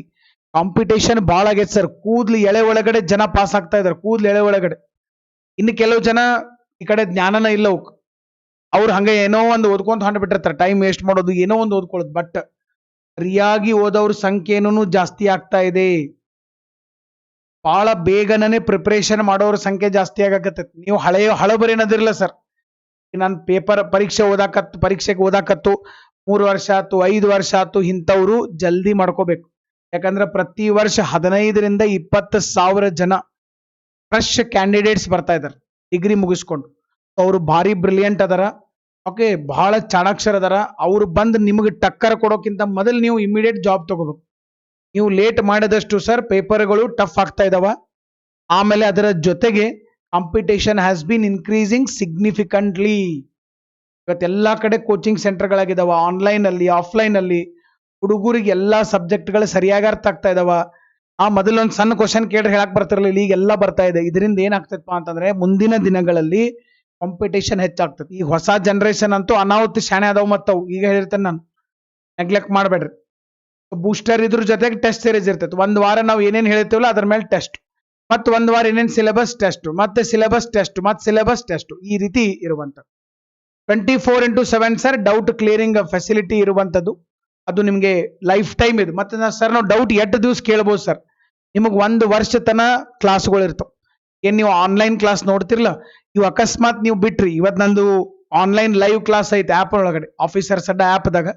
ಅದನ್ನ ನೀವು ನೋಡ್ಲಿಲ್ಲಪ್ಪ ಅಂತಂದ್ರೆ ಸಂಜೆ ಮುಂದೆ ನೋಡ್ಬೋದು, ನಾಳೆ ನೋಡ್ಬೋದು. 1 ವರ್ಷದವರೆಗೆ ನೀವು ಬೇಕಾದಷ್ಟು ಸರಿ ಕ್ಲಾಸ್ಗಳನ್ನ ನೋಡ್ಬೋದು, ಡೌಟ್ ಕ್ಲಿಯರಿಂಗ್ ಫೆಸಿಲಿಟಿ ಹಿಡ್ಕೊಂಡು. ಆಮೇಲೆ ನೆಕ್ಸ್ಟ್ ಡೌಟ್ ಕ್ಲಿಯರ್ ಮಾಡೋದು ಸರ್ 24/7. 8 ದಿವಸ ನಮ್ ಡೌಟ್ ನೀವು ಕ್ಲಿಯರ್ ಮಾಡ್ತೀರಿ ಲೈಫ್ ಟೈಮ್. ಮತ್ತೆ ಲೈಫ್ ಟೈಮ್ ಸರ್ ದಿನಾಲೂ ನಿಮಗೆ ಸಂಜೆ 7 ಗಂಟೆಗೆ ಕ್ವಿಜ್ ಇರ್ತದೆ. ಲೈಫ್ ಟೈಮ್ ಆಫೀಸರ್ಸ್ ಅಡ್ಡ ಸಬ್ಸ್ಕ್ರಿಪ್ಷನ್ ತಗೊಂಡಂತ ವಿದ್ಯಾರ್ಥಿಗಳಿಗೆ ಲೈಫ್ ಟೈಮ್ ಸಂಜೆ 7 ಗಂಟೆಗೆ ಕ್ವಿಜ್ ಇರ್ತದೆ. ಇನ್ನೂ ಅವರಿಗೆ ಬಹಳಷ್ಟು ಫೆಸಿಲಿಟಿಯನ್ನ ಮುಂಬರುವ ದಿನಗಳಲ್ಲಿ ಕೊಡ್ತಾ ಇರುವಂತದ್ದು. ಮತ್ತೆ ಇದಷ್ಟೇ ಅಲ್ಲ, ಇದರ ಜೊತೆಗೆ ಫ್ರೀ ಸರ್ವಿಸ್ ಕೂಡ ಇದ್ದೇ ಇರ್ತದೆ. ನಮ್ಮ ಕರೆಂಟ್ ಅಫೇರ್ಸ್ ಇರ್ಬೋದು, ಮಂತ್ಲಿ ಮ್ಯಾಗಝಿನ್ ಇರ್ಬೋದು, ಇಯರ್ಲಿ ಮ್ಯಾಗಝಿನ್ ಇರ್ಬೋದು, ಆರ್ಟ್ ಆಫ್ ಆನ್ಸರ್ ರೈಟಿಂಗ್ ಇರ್ಬೋದು, ನಿಮ್ ಜೊತೆ ಗೂಗಲ್ ಮೀಟ್ ಇರ್ಬೋದು, ಇವೆಲ್ಲವನ್ನ ನಾವು ಕಂಟಿನ್ಯೂ ಮಾಡ್ಕೊಂತಾನೆ ಹೋಗ್ತೀವಿ. ಓಕೆ, ಇದನ್ನ ಸ್ವಲ್ಪ ನೆನಪು ನಾವು. ಯಾಕಂದ್ರೆ ಒಂದ್ ಕಡೆ ಸರ್ ನಿಮ್ಮ ಬೆಳವಣಿಗೆಗಾಗಿ, ನಿಮ್ಮ ಅಭಿವೃದ್ಧಿಗಾಗಿ, ಬಡ ಜನರಿಗಾಗಿ, ಗ್ರಾಮೀಣ ಹಾಗೂ ಪ್ರತಿಭಾವಂತ ವಿದ್ಯಾರ್ಥಿಗಳಿಗಾಗಿ ಉಚಿತ ಸೇವೆ ನಡೀತಾನೆ ಇರ್ತದೆ. ಇನ್ನೊಂದು ಕಡೆಗೆ ಮತ್ತೆ ನಮ್ಮ ಜೀವನನೂ ನಡಿಬೇಕಲ್ಲ ಮತ್ತೆ. ಯಾಕಂದ್ರೆ ಯಾವುದೇ ಸರ್ ಪೂರ್ತಿ ಫ್ರೀ ಆಗ್ಬಾರ್ದು. ಪೂರ್ತಿ ಫ್ರೀ ಆತಂದ್ರೆ ಅದು ಬಹಳ ದಿವಸ ಹೋಗುದಿಲ್ಲ. ಇಲ್ಲಿ ಟೈಪ್ ಮಾಡೋರು ಇರ್ತಾರ, ಇದನ್ನ ಸ್ಲೈಡ್ ಮಾಡೋರು ಇರ್ತಾರ, ಲೆಕ್ಚರ್ಸ್ ಗಳು ಬಂದು ಪಾಠಗಳನ್ನ ಮಾಡ್ತಿರ್ತಾರ. Some expenses should be there, but ಅದೇನಾಗಬಾರ್ದು, ಅತಿ ಆಗ್ಬಾರ್ದು. ಒಂದು ಮಿನಿಮಮ್ ಲೆವೆಲ್ ಒಳಗಡೆ ನಾವು ಮಾಡ್ಕೊಂತ ಹೋಗ್ತಾ ಇರೋದು. ಇದನ್ನ ಯಾವುದೇ ಕಾರಣಕ್ಕೂ ಬಿಡೋದಿಲ್ಲ, ಕಂಟಿನ್ಯೂ ಆಗೇ ಆಗ್ತದೆ. ಮುಂದಿನ ದಿನಗಳಲ್ಲಿ IAS ಬ್ಯಾಚ್ಗಳು, IAS ಗೆ ಗೈಡೆನ್ಸ್ಗಳು ಇವು ಕೂಡ ಆರಂಭವಾಗ್ತಾ ಇದಾವೆ. ಯಾಕಂದ್ರೆ ಪರ್ಸನಲಿ ಸರ್ ನನ್ನ ಉದ್ದೇಶ ಕನ್ನಡದಲ್ಲಿ ನಮ್ಮ ವಿದ್ಯಾರ್ಥಿಗಳು IAS ಮಾಡಬೇಕು. ಕನ್ನಡದಲ್ಲಿ ನಮ್ಮ ಕನ್ನಡಿಗರ ಕರ್ನಾಟಕದ ಒಂದು ಬಾವುಟ ಡೆಲ್ಲಿಯಲ್ಲಿ ಹಾರಾಡಬೇಕು ಸರ್. ಎಲ್ಲೋ ಲಿಸ್ಟ್ನಾಗ 2-3 ಮಂದಿ ಕನ್ನಡದಲ್ಲಿ ಬರೆದವ್ರು ನಮಗ್ ಬೇಡ. ಪ್ರತಿ ಸರಿ ಲಿಸ್ಟ್ನಾಗ ಇಷ್ಟು % ಜನ ಕನ್ನಡದಲ್ಲಿ ಬರೆದವ್ರು ಇರ್ಬೇಕು. ಯಾಕಾಗುದಿಲ್ಲ? ಹಿಂದಿಯವರು ಬರ್ತಾರ, ತಮಿಳವರು ಬರ್ತಾರ, ತೆಲುಗುವರು ಬರ್ತಾರ, ನಮಗೆ ಯಾಕಾಗುದಿಲ್ಲ? ಓಕೆ, ನಮಗೂ ಬಹಳ ಬಹಳ ಪವರ್ ಇದೆ ಸರ್. ಕನ್ನಡಿಗರಿಗೆ ಬಹಳ ದೊಡ್ಡ ಶಕ್ತಿ, ಒಂದು ಜ್ಞಾನವನ್ನ ಆ ದೇವರು ಕೊಟ್ಟಿದ್ದಾನೆ. KGF ನೋಡಿದಿರಲ್ಲ, KGF 2 ಫಿಲ್ಮ್ ಸರ್, ಧೂಳು ಎಬ್ಸಾಕದ ಫಿಲ್ಮ್. ಓಕೆ, ಕನ್ನಡದ ಒಂದು ಫಿಲ್ಮ್ ಇವತ್ತು ಜಗತ್ತಿನಾದ್ಯಂತ ಬಿಡುಗಡೆಯಾಗಿದೆ. ಯಾವ ತೆಲುಗು ಫಿಲ್ಮ್ ಬಿಡುಗಡೆ ಆಗಿಲ್ಲ ಇವತ್ತು, ಯಾವ ಬೇರೆ ಹಿಂದಿ ಫಿಲ್ಮ್ ಇಲ್ಲ. ಎಲ್ಲ ಫಿಲ್ಮ್ದವರು ಸರ್ ಸೈಲೆಂಟ್ ಆಗ್ಬಿಟ್ಟಿದ್ದಾರೆ. ಅಷ್ಟು ಬೆಸ್ಟ್ ಫಿಲ್ಮ್. ಎಲ್ಲರೂ ನಮ್ಮ ಕನ್ನಡಿಗರು ಸರ್, ಎಲ್ಲರೂ ಕೆಳಹಂತದಿಂದ ಹೋದವ್ರು. ಅದ್ರಾಗೇನಪ್ಪ ಯಾರು ಒಂದು 20-30 ವರ್ಷ ಭಾರಿ ಎಕ್ಸ್ಪೀರಿಯನ್ಸ್ ಇದ್ದವ್ರು ಯಾರೂ ಇಲ್ಲ. ಎಲ್ಲ ಹೊಸ team, Young and energetic team. ಈ ಭಾರತೀಯ ಚಿತ್ರರಂಗ, ಇಡೀ ಜಾಗತಿಕ ಚಿತ್ರರಂಗ ಭಾರತದ ಕಡೆಗೆ ತಿರುಗಿ ನೋಡೋ ತರ, ಕರ್ನಾಟಕದ ಕಡೆ ತಿರುಗಿ ನೋಡೋ ತರ ಮಾಡಿದಂತ ಫಿಲ್ಮ್ ಸರ್. ಯೂಟ್ಯೂಬ್ ಒಳಗಡೆ ನಂಬರ್ 1 ಟ್ರೆಂಡಿಂಗ್ ಇಡೀ ವಿಶ್ವದೊಳಗಡೆ, ಇಡೀ ಭೂಮಿ ಮೇಲೆ ಸರ್. ಇದು ಕನ್ನಡಿಗರಿಗೆ ಇರ್ತಕ್ಕಂಥ ತಾಕತ್ ಐತಿ. ಎಲ್ಲ ಫೀಲ್ಡ್ನಾಗೂ ನಾವು ಸಾಧನೆಯನ್ನ ಮಾಡಬಹುದು. ಓಕೆ, ಸೊ ಅದಕ್ಕಾಗಿ ನೀವು ಕೂಡ ಆ ತರ ಒಂದು ಛಲ ಇಟ್ಕೊಂಡಿರ್ಬೇಕು ಸರ್. ನೀವು KGF 2 ಫಿಲಮ್ ನೋಡಿ ಬಂದು ಸುಮ್ಮನೆ ಕುಂಡ್ರಂಗಿಲ್ಲ. ಯಾಕಪ್ಪ, ಯಶ್ ಅವ್ರು ಯಾವ ರೀತಿ ಸಿನಿಮಾ ಕ್ಷೇತ್ರದಲ್ಲಿ ಸಾಧನೆ ಮಾಡಿದಾರೆ, ನಾನು ಹಂಗೆ ಯಾಕೆ ನನ್ನ ಕ್ಷೇತ್ರದಲ್ಲಿ ಮಾಡಬಾರ್ದು? ನನಗೆ ಆದಿಲ್ಲ, ನನಗೆ ಈದಿಲ್ಲ, ಆದಾಗತೈತಿ, ಇವೆಲ್ಲ ನೆಪಗಳನ್ನ ಬಿಟ್ಟಾಗ ಅಷ್ಟೇ ನಾವು ಬೆಳಕ್ ಸಾಧ್ಯ. ಮೊನ್ನೆ ಯಶು ಮತ್ತೆ ಪಬ್ಲಿಕ್ ಟಿವಿ ರಂಗನಾಥ್ ಸರ್ದು ಒಂದು ಇಂಟರ್ವ್ಯೂ ಇತ್ತು, ಅದ್ರಾಗ ಅದನ್ನೇ ಹೇಳಿದ್ರು. ನನಗೆ ಆದಿಲ್ಲ, ನನಗೆ ಈದಿಲ್ಲ, ನೆಪಗಳನ್ನ ಹೇಳ್ಕೊತ ಕುಂತ್ರೆ ನಾವು ಇಲ್ಲೇ ಕುಂಡಿರ್ತೀವಿ, ಮುಂದೆ ಹೋಗಕ್ ಆಗುದನ್ನೇ ಇಲ್ಲ. ನೆಪಗಳನ್ನ ಹೇಳೋದು ಬಿಡಬೇಕು, ಸರಿಯಾಗಿ ನಮ್ಮ ದಾರಿ ಮೇಲೆ ಕಾನ್ಸಂಟ್ರೇಷನ್ ಮಾಡಬೇಕು. We need to take the fullest potential of our life. ನಮ್ಮ ದೇಹ, ನಮ್ಮ ಮನಸ್ಸು, ನಮ್ಮ ಬುದ್ಧಿ, ಇದರಿಂದ ಎಷ್ಟು ಸಾಧ್ಯ ಐತಲ್ಲ ಅಷ್ಟು ದೊಡ್ಡ ಸಾಧನೆಯನ್ನ ನಾನು ಮಾಡ್ತೀನಿ ಅಂತ ಮೊದಲು ಅನ್ಕೋಬೇಕು. ನೋಡ್ರಿ, ಒಂದು ಕಡೆ ಕೆಲವು ಜನ ಹೇಳ್ತಿದ್ರು ಕನ್ನಡ ಚಿತ್ರರಂಗನೇ ಬಿದ್ದೋಯ್ತು, ಇನ್ನೇನು ಮುಗಿದ ಹೋಯ್ತು ಅಂತ ಹೇಳಿ. ಬಟ್ ಇನ್ನು ಈಗ ಶುರು ಆಗೈತೆ, ಹೊಸ ಆರಂಭ ಈಗ ಶುರು ಆಗೈತೆ ಅನ್ನೋದನ್ನ ಆ ಫಿಲ್ಮ್ ತೋರಿಸ್ಕೊಟ್ಟಿತ್ತು. ಓಕೆ, ಸೊ ಹಿಂಗಾಗಿ ಸೊ ಕನ್ನಡ ಭಾಷೆ ಒಳಗಡೆ ಅಲ್ಲಿ ಸಾಕಷ್ಟು ನಾಲೆಡ್ಜಬಲ್ ವ್ಯಕ್ತಿಗಳಿದ್ದಾರೆ. ನಾವು ಕನ್ನಡಿಗರು ಸಿಡಿದು ನಿಂತ್ರೆ ಇಡೀ ಭಾರತ ದೇಶ ಕರ್ನಾಟಕದ ಕಡೆಗೆ ಮುಖ ಮಾಡಿ ನೋಡುವಂತ ಸಾಧನೆಗಳನ್ನು ಈಗಾಗಲೇ ಹಲವಾರು ಜನ ಮಾಡಿದ್ದಾರೆ, ಮುಂದನೂ ಮಾಡ್ತಾರೆ, ಈಗೂ ಮಾಡ್ತಾ ಇದ್ದಾರೆ. ಅದ್ರೊಳಗಡೆ ನೀವು ಒಬ್ರು ಆಗ್ಬೇಕನ್ನೋದು ನನ್ನ ಒಂದು ಆಸೆ, ಅಷ್ಟು ನನ್ನ ಉದ್ದೇಶ ಇರುವಂಥದ್ದು. ಓಕೆ, ಕನ್ನಡದಲ್ಲೇ ಬರೀಬೇಕು, ಕನ್ನಡದಲ್ಲೇ UPSC ಪಾಸ್ ಮಾಡ್ಬೇಕು. ಯಾಕಾಗುದಿಲ್ಲ? ಓಕೆ, ಆಗ್ತದೆ. ಅದಕ್ಕೆ ನೀವು ಮನಸ್ಸು ಮಾಡಬೇಕು, ನಿಮಗೆ ಕಲಿಸೋರು ಮನಸ್ಸು ಮಾಡಬೇಕು, ಎರಡೂ ಇಂಪಾರ್ಟೆಂಟ್. ಓಕೆ, ಆಕ್ಟಿಂಗ್ ಮಾಡೋನು ರೆಡಿ ಆಗ್ಬೇಕು, ಡೈರೆಕ್ಷನ್ ಮಾಡೋನು ರೆಡಿ ಆಗ್ಬೇಕು. ಇಬ್ಬರ ನಡುವೆ ಒಂದು ಬಾಂಡಿಂಗ್ ಶುರು ಆಯ್ತಪ್ಪ ಅಂತಂದ್ರೆ KGF ಚಾಪ್ಟರ್ 3 ಶುರು ಆತಾನೆ. ಓಕೆ, ಸೊ ನನ್ನ ಪಾಯಿಂಟು ಅರ್ಥ ಆಗಿದೆ ಅಂತ ನಾನು ಅನ್ಕೋತೀನಿ. ಯಾವುದೇ ನೆಪಗಳನ್ನ ಹೇಳ್ತಾ ಟೈಮ್ ವೇಸ್ಟ್ ಮಾಡ್ಕೊಂತ ಕುತ್ಕೋಬೇಡ್ರಿ. ಯಂಗ್ ಅಂಡ್ ಎನರ್ಜೆಟಿಕ್ ಏಜ್ ಇದು. ನಮಗೆ ಈ ಲೆವೆಲ್ದಾಗ ಏನು ವರ್ಕ್ ಆಗ್ಲಿಲ್ಲ ಅಂದ್ರೆ ಈ ಲೆವೆಲ್ದಾಗ ಹೋಗ್ಬೇಕು ಸರ್. ಅದನ್ನೇ ನಮ್ಮ ಅಬ್ದುಲ್ ಕಲಾಂ ಅವ್ರು ಹೇಳ್ತಾರೆ.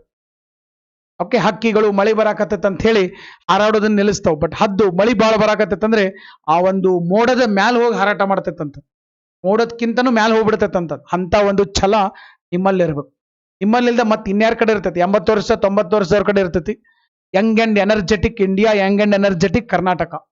ಅದನ್ನ ನೀವು ಪ್ರೂವ್ ಮಾಡಿ ತೋರಿಸ್ಬೇಕು. ಅದಿಲ್ಲ ಇದಿಲ್ಲ ಅಂತಲ್ಲ, ನಮಗೆ ಏನೇನು ಇವತ್ತು ಫೆಸಿಲಿಟಿ ಅದಾವಲ್ಲ, ಇದ್ರಾಗ 1% ಫೆಸಿಲಿಟಿ ಕೂಡ ನಮ್ಮ ತಂದೆ ತಾಯಿಗಳಿಗೆ ಇರಲಿಲ್ಲ. ಹೌದಾ? ಅಷ್ಟು ಫೆಸಿಲಿಟಿಗಳು ನಮಗೆ ಇವತ್ತು ಬಂದಿದ್ದಾವೆ. ಅವ್ರು ಏನೂ ಇಲ್ಲದೇ ನಮ್ಮ ಪೂರ್ವಜರಾಟ್ ಸಾಧನೆ ಮಾಡಿದ್ದಾರೆ. ನಮ್ಗೆ ಏನ್ ಬೇಕಾದಿದೆ ಇವತ್ತು, ಬೇಕಾದ ಫೆಸಿಲಿಟಿ ಒಂದು ಮೊಬೈಲ್ದಾಗ ಗೂಗಲ್ನಾಗ ಹಾಕಿದ್ರೆ ಸಾಕು, ಇಡೀ ಜಗತ್ತ ನಿಮ್ಮ ಕಣ್ಣು ಮುಂದೆ ಬರ್ತೈತೆ ಸರ್. ಇಷ್ಟು ಫೆಸಿಲಿಟಿ ಇದ್ದು ನಾವು ಅದನ್ನ ಯೂಸ್ ಮಾಡ್ಕೊಳ್ಳಿಲ್ಲ ಅಂದ್ರೆ ನಾವು ಮೂರ್ಖರಾಗ್ತೀವಿ. ಮೂರ್ಖರಾಗೋದು ಬೇಡ. ಓಕೆ, ಸೊ ಸಾಧನೆಯನ್ನ ಮಾಡಕ್ಕೆ ರೆಡಿ ಆಗೋಣ. ಓಕೆ, ಹಿಂದಿಗೆ ಪರ್ಯಾಯ ಅಲ್ಲ, ಇಂಗ್ಲಿಷ್ಗೆ ಪರ್ಯಾಯ ಹಿಂದಿ ಭಾಷೆ ಅಲ್ಲ. ಇತ್ತೀಚೆಗೆ ಸರ್ ಏನಾಗಿತ್ತಪ್ಪ ಅಂತಂದ್ರೆ ಹಿಂದಿ ಮತ್ತೆ ಕನ್ನಡ ಮತ್ತೆ ಇಂಗ್ಲಿಷ್ ಕುರಿತು ಕೆಲವು ವಾದ ವಿವಾದಗಳು ಕೂಡ ಸೃಷ್ಟಿಯಾಗಿದ್ದು. ಓಕೆ, ಸೊ ಈ ವಾದ ವಿವಾದ ಯಾಕಾಗಿತ್ತು ಅಂತಂದ್ರೆ ನಮ್ಮ ಕೇಂದ್ರ ಗೃಹ ಸಚಿವರು ಅಮಿತ್ ಶಾ ಅವರು ಇಂಗ್ಲಿಷ್ ಬದಲಾಗಿ ಹಿಂದಿ ಮಾಡ್ರಿ ಅಂತ ಹೇಳಿ ಒಂದು ಪ್ರಸ್ತಾಪವನ್ನ ಮುಂದಿಟ್ಟಿದ್ದಾರೆ. ಅಂದ್ರೆ ಏನಾಗಿತ್ತಪ್ಪ ಅಂತಂದ್ರೆ ನಮ್ಮ ಭಾರತ ದೇಶದೊಳಗಡೆ ಕೆಲವು ಹಿಂದಿ ರಾಜ್ಯಗಳಿದಾವೆ, ಕೆಲವೊಂದಿಷ್ಟು ಹಿಂದಿಯೇತರ ರಾಜ್ಯಗಳಿದಾವೆ. ಅಂದ್ರೆ ನಮ್ಮ ಕರ್ನಾಟಕ, ತಮಿಳುನಾಡು, ಆಮೇಲೆ ಕೇರಳ, ಆಮೇಲೆ ಆಂಧ್ರ ಪ್ರದೇಶ, ಒರಿಸ್ಸಾ. ಓಕೆ, ಸೊ ಒರಿಸ್ಸಾ ಅಲ್ಲ, ಈ ಕಡೆ ಮಹಾರಾಷ್ಟ್ರ, ಇವೆಲ್ಲ ಹಿಂದಿಯೇತರ ರಾಜ್ಯ. ಈ ರಾಜ್ಯಗಳಲ್ಲಿ ಅದರದೇ ಆದಂತ ಒಂದು ಭಾಷೆಗಳಿದಾವೆ. ನಮ್ಮೆಲ್ಲ ದ್ರವಿಡಿಯನ್ ಲ್ಯಾಂಗ್ವೇಜ್ ಸರ್. 2,000 ವರ್ಷದ ಇತಿಹಾಸ ಐತಿ. 2,000 ವರ್ಷದ ಇತಿಹಾಸ ಯಾ ಹಿಂದಿಗೂ ಇಲ್ಲ, ಯಾ ಇಂಗ್ಲಿಷ್ಗೂ ಇಲ್ಲ, ಅಷ್ಟು ಇತಿಹಾಸ ಐತಿ. ಬಟ್ ನಮ್ದು ಎಂತ ಒಂದು ದೇಶ, ಒಕ್ಕೂಟ ಪ್ರಧಾನವಾದ ದೇಶ. ಒಕ್ಕೂಟ ಸರ್, ಫೆಡರಲ್ ಸಿಸ್ಟಮ್. ಕೇಂದ್ರ ಸರ್ಕಾರದ ಸುತ್ತಲೂ ಎಲ್ಲ ರಾಜ್ಯ ಸರ್ಕಾರಗಳು ಬರ್ತವೆ. ಬಟ್ ಏನಾಗ್ತದಪ್ಪ ಅಂತಂದ್ರೆ ಕೇಂದ್ರ ಸರ್ಕಾರದವರು ರಾಜ್ಯ ಸರ್ಕಾರದವ್ರ ಜೊತೆ ಮಾತಾಡೋದಂದ್ರೆ ಫೋನ್ ಮಾಡಿ ಹಲೋ ಆರಾಮದಿ ಇಂಥವೆಲ್ಲ ಅಲ್ಲ, ಪಾಲ್ತು ಅಲ್ಲ. ಆಡಳಿತಾತ್ಮಕವಾಗಿ ಮಾತಾಡ್ಬೇಕು. ಯಾವುದೋ ಕೋರ್ಟ್ ಕೇಸ್ ನಡೀತಿರ್ತೈತಿ, ಯಾವುದೋ ಅಧಿಸೂಚನೆ ಬರ್ತಿರ್ತೈತಿ, ಯಾವುದೋ central government state government scheme ಬಗ್ಗೆ ಎಕ್ಸ್ಪ್ಲೇನ್ ಮಾಡ್ಬೇಕಾಗಿರ್ತೈತಿ. ಅವಾಗ ಹೆಂಗ್ ಮಾತಾಡಬೇಕು? ಈಗ ಡೆಲ್ಲಿಯಿಂದ ಸರ್ ಅವರು ಪಂಜಾಬು, ಹರಿಯಾಣ, ಉತ್ತರ ಪ್ರದೇಶದವ್ರ ಜೊತೆ ಮಾತಾಡ್ಬೇಕಂದ್ರೆ ಹಿಂದಿ ಮಾತಾಡ್ಬಿಡ್ತಾರೆ. ಅವರು ಹಿಂದಿ, ಇವರು ಹಿಂದಿ. ಬಟ್ ನಮ್ದು ಹಂಗಲ್ಲ. ಓಕೆ, ಸೊ ಈಗ ನಾವು ಕನ್ನಡ ಮಾಡ್ಕೊಂಡ್ರೆ ಅವ್ರಿಗೆ ಕನ್ನಡ ಬರುದಿಲ್ಲ, ಹಿಂದಿ ಮಾಡ್ರೆ ನಮಗೆ ಹಿಂದಿ ಬರುದಿಲ್ಲ. ಅದಕ್ಕೆ ನಾವು ಏನ್ ಮಾಡಿದೀವಪ್ಪ ಅಂತಂದ್ರೆ ಇಂಗ್ಲಿಷ್ ಮಾಡಿದ್ವಿ. ಕೇಂದ್ರ ಸರ್ಕಾರ ಮತ್ತು ಹಿಂದಿಯೇತರ ರಾಜ್ಯಗಳು, ಸ್ಪೆಷಲಿ ದಕ್ಷಿಣ ಭಾರತದ ರಾಜ್ಯಗಳು, ಕೇಂದ್ರ ಸರ್ಕಾರ ಮತ್ತು ದಕ್ಷಿಣ ಭಾರತದ ರಾಜ್ಯಗಳ ನಡುವೆ ಯಾವುದೇ ರೀತಿಯಾದಂತ ಆಡಳಿತಾತ್ಮಕ ವ್ಯವಹಾರಗಳು ನಡಿಬೇಕಾದಾಗ ಯಾವ ಭಾಷೆಯನ್ನ ಬಳಸ್ರಿ, ಇಂಗ್ಲಿಷ್ ಭಾಷೆ ಬಳಸ್ರಿ ಅಂತ ಹೇಳಿದ್ರು.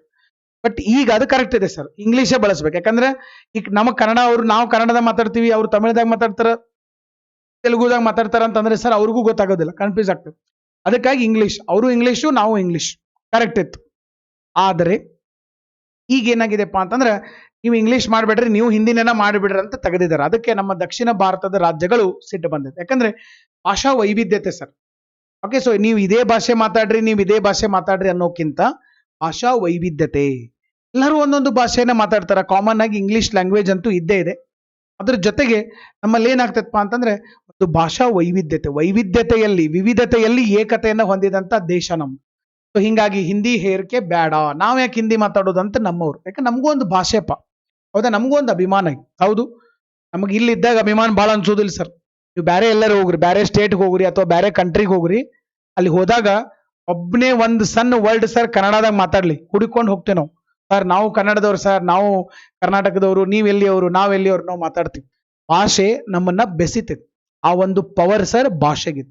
ಮತ್ತೆ ಎಲ್ಲರಿಗೂ ನಮ್ಮ ಭಾಷೆ ನಮಗೆ ಅಭಿಮಾನ. ಮತ್ತೆ ನನ್ನ ಮಾತೃಭಾಷೆ ಸರ್, ಕನ್ನಡ ನಮ್ಮ ಮಾತೃಭಾಷೆ.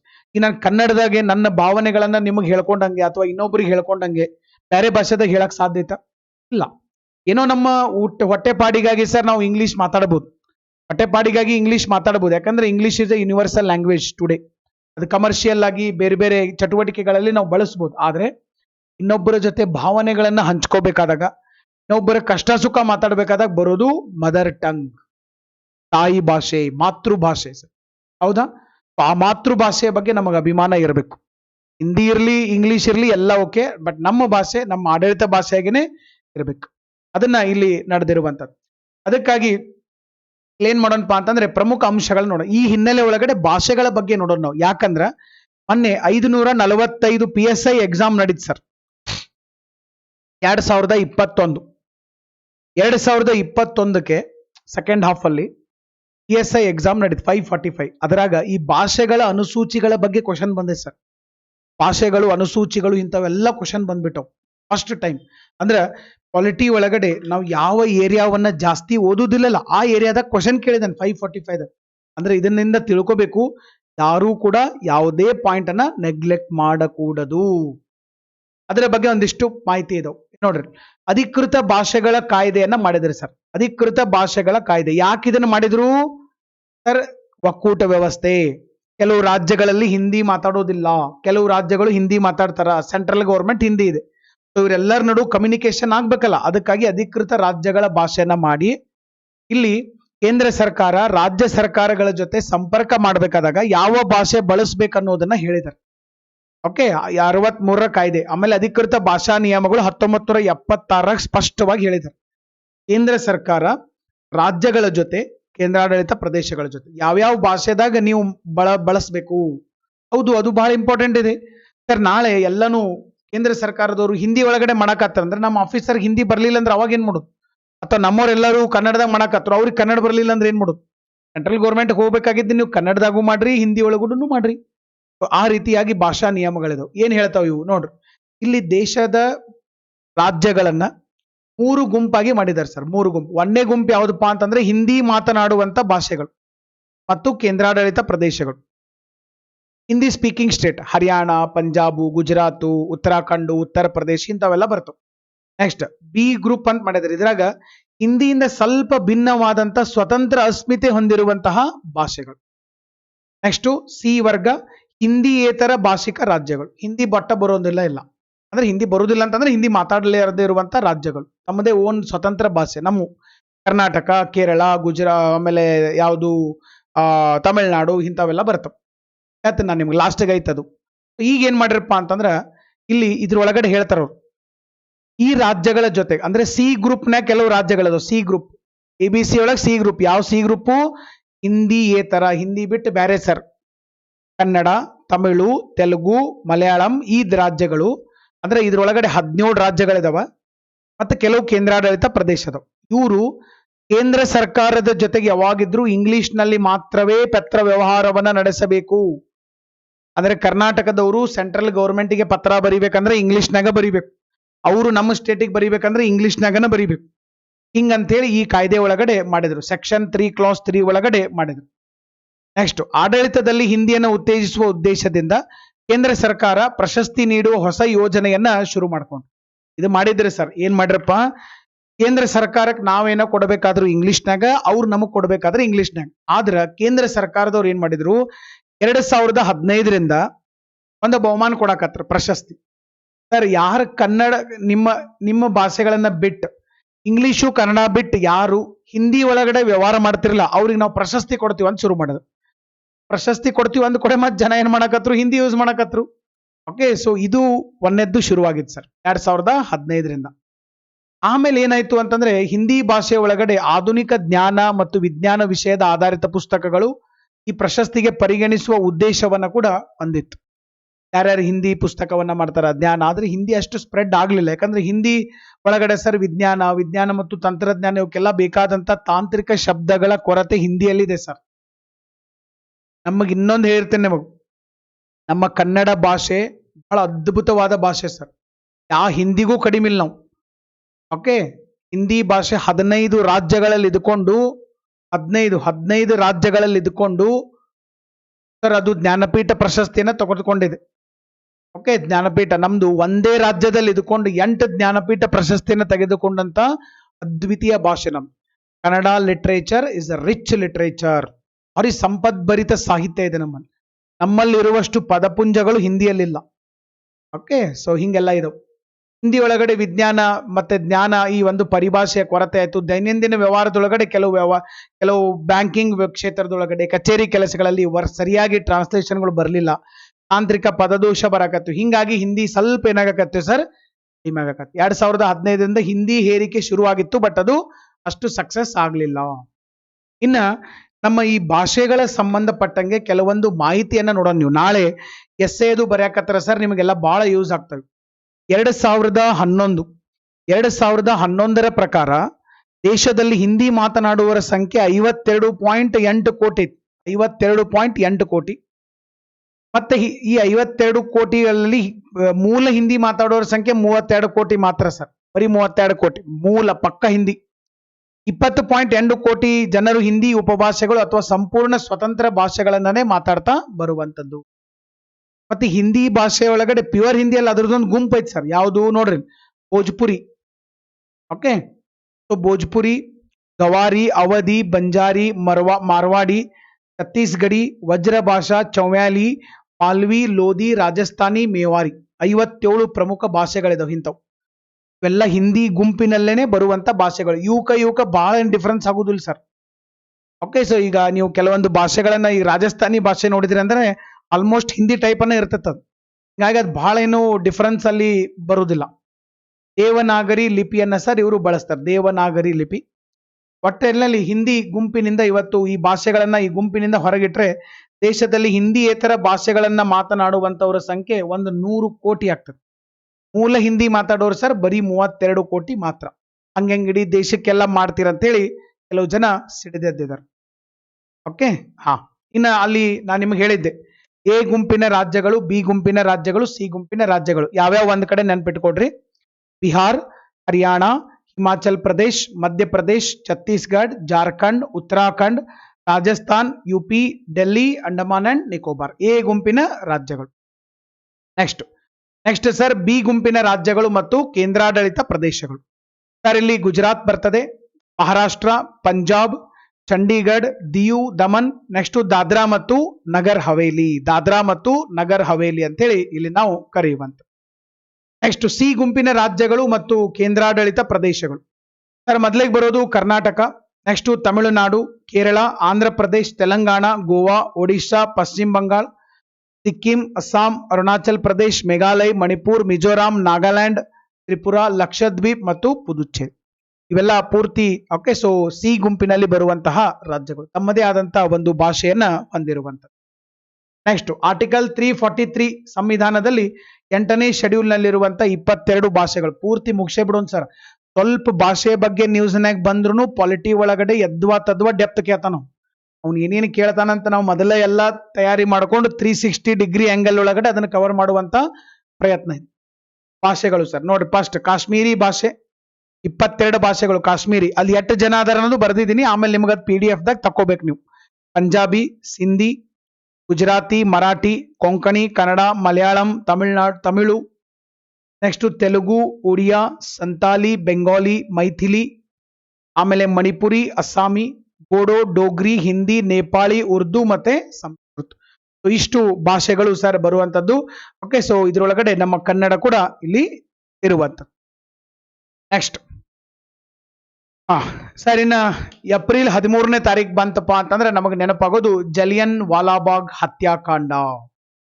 ಜಲಿಯನ್ ವಾಲಾಬಾಗ್ ಅಲ್ಲಿ ಹತ್ಯಾಕಾಂಡ ಆಯ್ತು. ನಿಜವಾಗ್ಲೂ ಇವತ್ತಿಗೂ ಇದನ್ನ ನೆನೆಸ್ಕೊಂಡ್ರೆ ಬಹಳ ಕೆಟ್ಟ ಅನಿಸ್ತದೆ. ಜನರಲ್ ಡಯರ್ ಅನ್ನುವಂತ ಒಬ್ಬ ಲಪಂಗ ನಮ್ಮ ಭಾರತೀಯರ ಮೇಲೆ ನಿರ್ದಾಕ್ಷಿಣ್ಯವಾಗಿ ಗುಂಡು ಹಾಕಿ ಸಾಕಷ್ಟು ಜನರ ಸಾವಿಗೆ ಕಾರಣವಾದಂತಹ ಒಂದು ದೇಶದ ಇತಿಹಾಸದ ಅತ್ಯಂತ ಕರಾಳವಾದಂತಹ ದಿನ.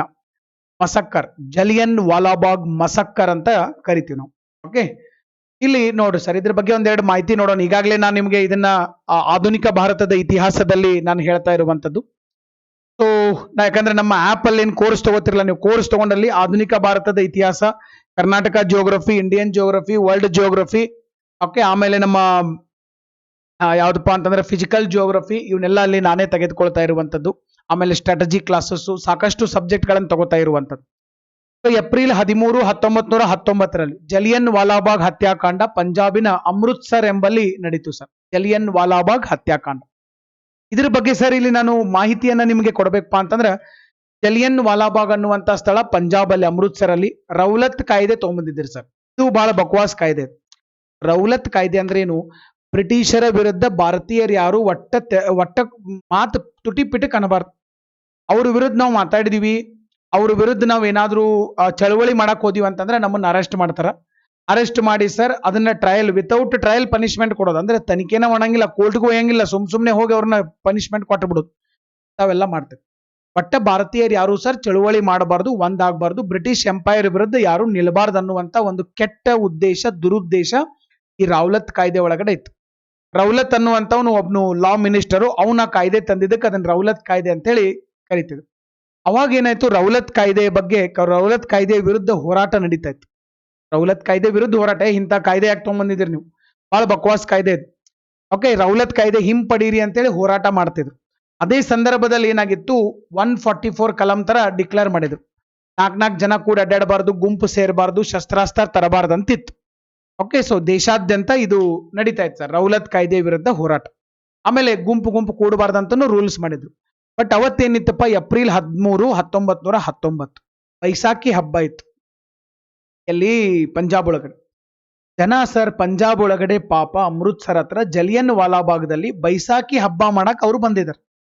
ಅವ್ರು ಬೈಸಾಖಿ ಹಬ್ಬ ಮಾಡಕ್ ಬಂದಿದಾರ ಅನ್ನೋ ವಿಷಯನೂ ಈ ಡಯರ್ಗೆ ಗೊತ್ತಿತ್ತು. ಜನರಲ್ ಡಯರ್ ಅನ್ನುವಂತ ಲಪಂಗನಿ ಸರ್ ಗೊತ್ತಿದ್ರು ಏನಾತಪ್ಪ ಅಂತಂದ್ರೆ, ಇವ್ರು ರೌಲತ್ ಕಾಯ್ದೆ ವಿರುದ್ಧನ ಬಂದಿದ್ದಾರೆ, ಇವ್ರು ಹೋರಾಟ ಮಾಡಕಂತ ಸುಮ್ಮನೆ ಅವ್ರ ಮೇಲೆ ಅಪವಾದ ಹೊರಿಸಿ ಅಲ್ಲಿ ಇದ್ದವ್ರನ್ನೆಲ್ಲರನ್ನು ಗುಂಡು ಹೊಡೆದು ಸಾಯಿಸಿದ್ರು. ಸಾಕಷ್ಟು ಜನ ಬಂದಿದ್ದಾರೆ ಸರ್. ಅವ್ರೇನ ಜಲಿಯನ್ ವಾಲಾಬಾಗ್ ಬಂದಿದ್ರು, ಅದ್ರ ಹೊರಗಡೆ ಡೋರ್ ಅನ್ನ ಕ್ಲೋಸ್ ಮಾಡಿಸಿ ಸಿಕ್ಕಲ್ಲೇ ಗುಂಡು ಹೊಡೆದು ಕೊಂದ್ರು. ಕೆಲವು ಜನ ಅಲ್ಲೊಂದು ನಡು ಬಾವಿ ಇದೆ ಸರ್, ತಮ್ಮ ಪ್ರಾಣ ಉಳಿಸ್ಕೊಳಕ್ಕೆ ಹೋಗಿ ಬಾವಿ ಒಳಗಡೆ ಕೂಡ ಹಾರಿ ಪ್ರಾಣ ಬಿಟ್ಟಿದ್ದಾರೆ ಪಾಪ. ಅಂತ ಒಂದು ದಾರುಣ ಘಟನೆ ನಡೆದಿರುವಂಥದ್ದು. ಈ ಘಟನೆಯಾಗಿ 1919ರಲ್ಲಿ ಆಗಿದೆ ಸರ್. ಇವತ್ತಿಗೆ 103 ವರ್ಷ ಆಯ್ತು. ಇವತ್ತಿಗೂ ಬ್ರಿಟನ್ ನಿಂದ ಯಾರಾದ್ರೂ ಪ್ರೈಮ್ ಮಿನಿಸ್ಟರ್ ಪಂಜಾಬ್ಗೆ ಬಂದ್ರೆ ಸರ್, ಪಂಜಾಬ್ ಒಳಗಡೆ ಬರಕ್ ಬಿಡುದಿಲ್ಲ ಅವ್ರನ್ನ. ಪಂಜಾಬ್ ಒಳಗಡೆ ಬರಕ್ ಬಿಡುದಿಲ್ಲ. ಕೆಲವೊಂದ್ಸರಿ ಅವ್ರು ಬರ್ತಾರಲ್ಲ, ಬಂದು ಕ್ಷಮೆ ಕೇಳಿ ಹೋಗ್ತಾರ. ಮತ್ ಪಂಜಾಬ್ದವ್ರು ಇವತ್ತಿಗೂ ಅವ್ರು ಬಂದ ದಿವ್ಸ ಸ್ಟ್ರೈಕ್ ಮಾಡ್ತಾರೆ ಸರ್. ಇದು ದೇಶಾಭಿಮಾನ ಅಂದ್ರೆ, ಇದು ರಿಯಲ್ ದೇಶಾಭಿಮಾನ. ಇವತ್ತಿಗೂ ಸ್ಟ್ರೈಕ್ ಮಾಡ್ತಾರ ಅವ್ರು. ಓಕೆ, ಸೊ ಅಷ್ಟು ಬ್ರಿಟಿಷರ ಮೇಲೆ ಏನಿದೆಪ್ಪ ಅಂತಂದ್ರೆ ಅವ್ರಿಗೆ ಸಿಟ್ಟಿರುವಂತದ್ದು ಇವತ್ತಿಗೂ ಕೂಡ. ಯಾಕಂದ್ರೆ ನಮ್ಮ ಇಡೀ ದೇಶದ ಇತಿಹಾಸದಲ್ಲಿ ನಡೆದಂತ ಒಂದು ಕರಾಳ ಅಧ್ಯಾಯ ಅಂತ ಹೇಳ್ಬೋದು. ಸೈಫುದ್ದೀನ್ ಕಿಚ್ಲು ಮತ್ತು ಡಾಕ್ಟರ್ ಸತ್ಯಪಾಲ್, ಓಕೆ, ಅವರನ್ನ ಬಿಡುಗಡೆಗೊಳಿಸ್ರಿ ಶಾಂತವಾಗಿ ಜನ ಸಭೆ ಸೇರಿದ್ರು. ಮತ್ತೆ ಬೈಸಾಖಿ ಹಬ್ಬಕ್ಕೆ ಕೂಡ ಸೇರಿದಂಥದ್ದು. ಜನರಲ್ ಡಯರ್ ನೇತೃತ್ವದಲ್ಲಿ ಗುಂಡು ಹಾಕಿದ್ರು. ಆಮೇಲೆ ಇದನ್ನ ಹಾಕಿದ್ದಕ್ಕೆ ಸರ್ ನೆಕ್ಸ್ಟ್ ಇದ್ರ ಬಗ್ಗೆ ಎಲ್ಲ ತನಿಖೆ ಮಾಡಕ್ ಹಂಟರ್ ಆಯೋಗವನ್ನ ನೇಮಕ ಮಾಡ. ಮತ್ತೆ ಆಯೋಗಗಳದ್ದು ಗೊತ್ತೈತಲ್ಲ ನಮಗ್, ತನಿಖೆ ಮಾಡೋದು, ಸಮಿತಿ ರಚನೆ ಮಾಡೋದು, ಆಯೋಗಗಳನ್ನ ರಚನೆ ಮಾಡೋದು, ಇವನ್ನೆಲ್ಲ ಬ್ರಿಟಿಷರು ಕಣ್ಣೊರೆಸುವ ತಂತ್ರಗಳು. ಇವು ವರ್ಕ್ ಆಗೋದಿಲ್ಲ ಸರ್. ಗೌರ್ಮೆಂಟೇ ತಪ್ಪು ಮಾಡಿದಾಗ ಇನ್ನು ಅವ್ರ ಆಯೋಗಗಳು ಏನು ವರದಿ ಕೊಡ್ತಾವ ತಿಳಿ. ಸೊ ಹಿಂಗಾಗಿ ಹಂಟರ್ ಆಯೋಗ ನೇಮಕ ಮಾಡ್ರು. ಹಂಟರ್ ಆಯೋಗದವರು ಇವನಿಗೆ ಸರ್, ಯಾರಿಗೆ, ಜನರಲ್ ಡೈರಿಗೆ ಕ್ಲೀನ್ ಚಿಟ್ ಕೊಟ್ರು ಹೋಗತ್. ಸೊ ಇಂಥವೆಲ್ಲ ಆಗಿದ್ದು ದೇಶದ ಇತಿಹಾಸದೊಳಗಡೆ. ಈಗ ಏಪ್ರಿಲ್ 13 ಬಂದಾಗ ಒಮ್ಮೊಮ್ಮೆ ನೆನಪಾಗ್ತದ. ಡೇವಿಡ್ ಕ್ಯಾಮ್ರೂನ್ ಸರ್, ಇಂಗ್ಲೆಂಡ್ ದೇಶದ ಪ್ರಧಾನಿ ಆ ಒಂದು ಸ್ಥಳಕ್ಕೆ ಭೇಟಿ ನೀಡಿದ್ರು. ಓಕೆ, ಸೊ ಅದೇ ಸಂದರ್ಭದಲ್ಲಿ ಜನರಲ್ ಡಯರ್ನನ್ನ ಕೊಲ್ಲಕ್ಕೆ ಇಂಗ್ಲೆಂಡ್ಗೆ ಉಧಮ್ ಸಿಂಗ್ ಕೂಡ ಹೋಗಿದ್ದ, ಭಾರತದ ಸ್ವತಂತ್ರ ಹೋರಾಟಗಾರ. ಈ ಹತ್ಯಾಕಾಂಡದಿಂದ, ಜಲಿಯನ್ ವಾಲಾಬಾಗ್ದಿಂದ ಗಾಂಧೀಜಿಯವರು ಬಹಳ ಮನಸ್ಸಿಗೆ ನೋವಾಯ್ತು. ಕೈಸರ್ ಎ ಹಿಂದ್ ಅನ್ನುವಂತ ಪ್ರಶಸ್ತಿಯನ್ನ ಕೂಡ ಅವ್ರು ಬ್ರಿಟಿಷರಿಗೆ ಕಳಿಸಿದ್ರು, ವಾಪಸ್ ಕೊಟ್ರು. ನೈಟ್ಹುಡ್ ಪ್ರಶಸ್ತಿಯನ್ನ ನಮ್ಮ ರವೀಂದ್ರನಾಥ್ ಟ್ಯಾಗೋರ್ ಅವರು ಸರ್ ವಾಪಸ್ ಕೊಟ್ರು. ಅವೆಲ್ಲ ಘಟನೆಗಳು ನಡೆದಂತವು ಭಾರತ ದೇಶದ ಇತಿಹಾಸದಲ್ಲಿ. ಇನ್ನ ನಮ್ಮ ಅಂಬೇಡ್ಕರ್ ಜಿ ಅವರು, ಡಾಕ್ಟರ್ ಬಿ ಆರ್ ಅಂಬೇಡ್ಕರ್, ಸಂವಿಧಾನ ಶಿಲ್ಪಿ ಡಾಕ್ಟರ್ ಬಿ ಆರ್ ಅಂಬೇಡ್ಕರ್, ಬಹಳ ಅದ್ಭುತವಾದಂತ ಒಬ್ಬ ವ್ಯಕ್ತಿ.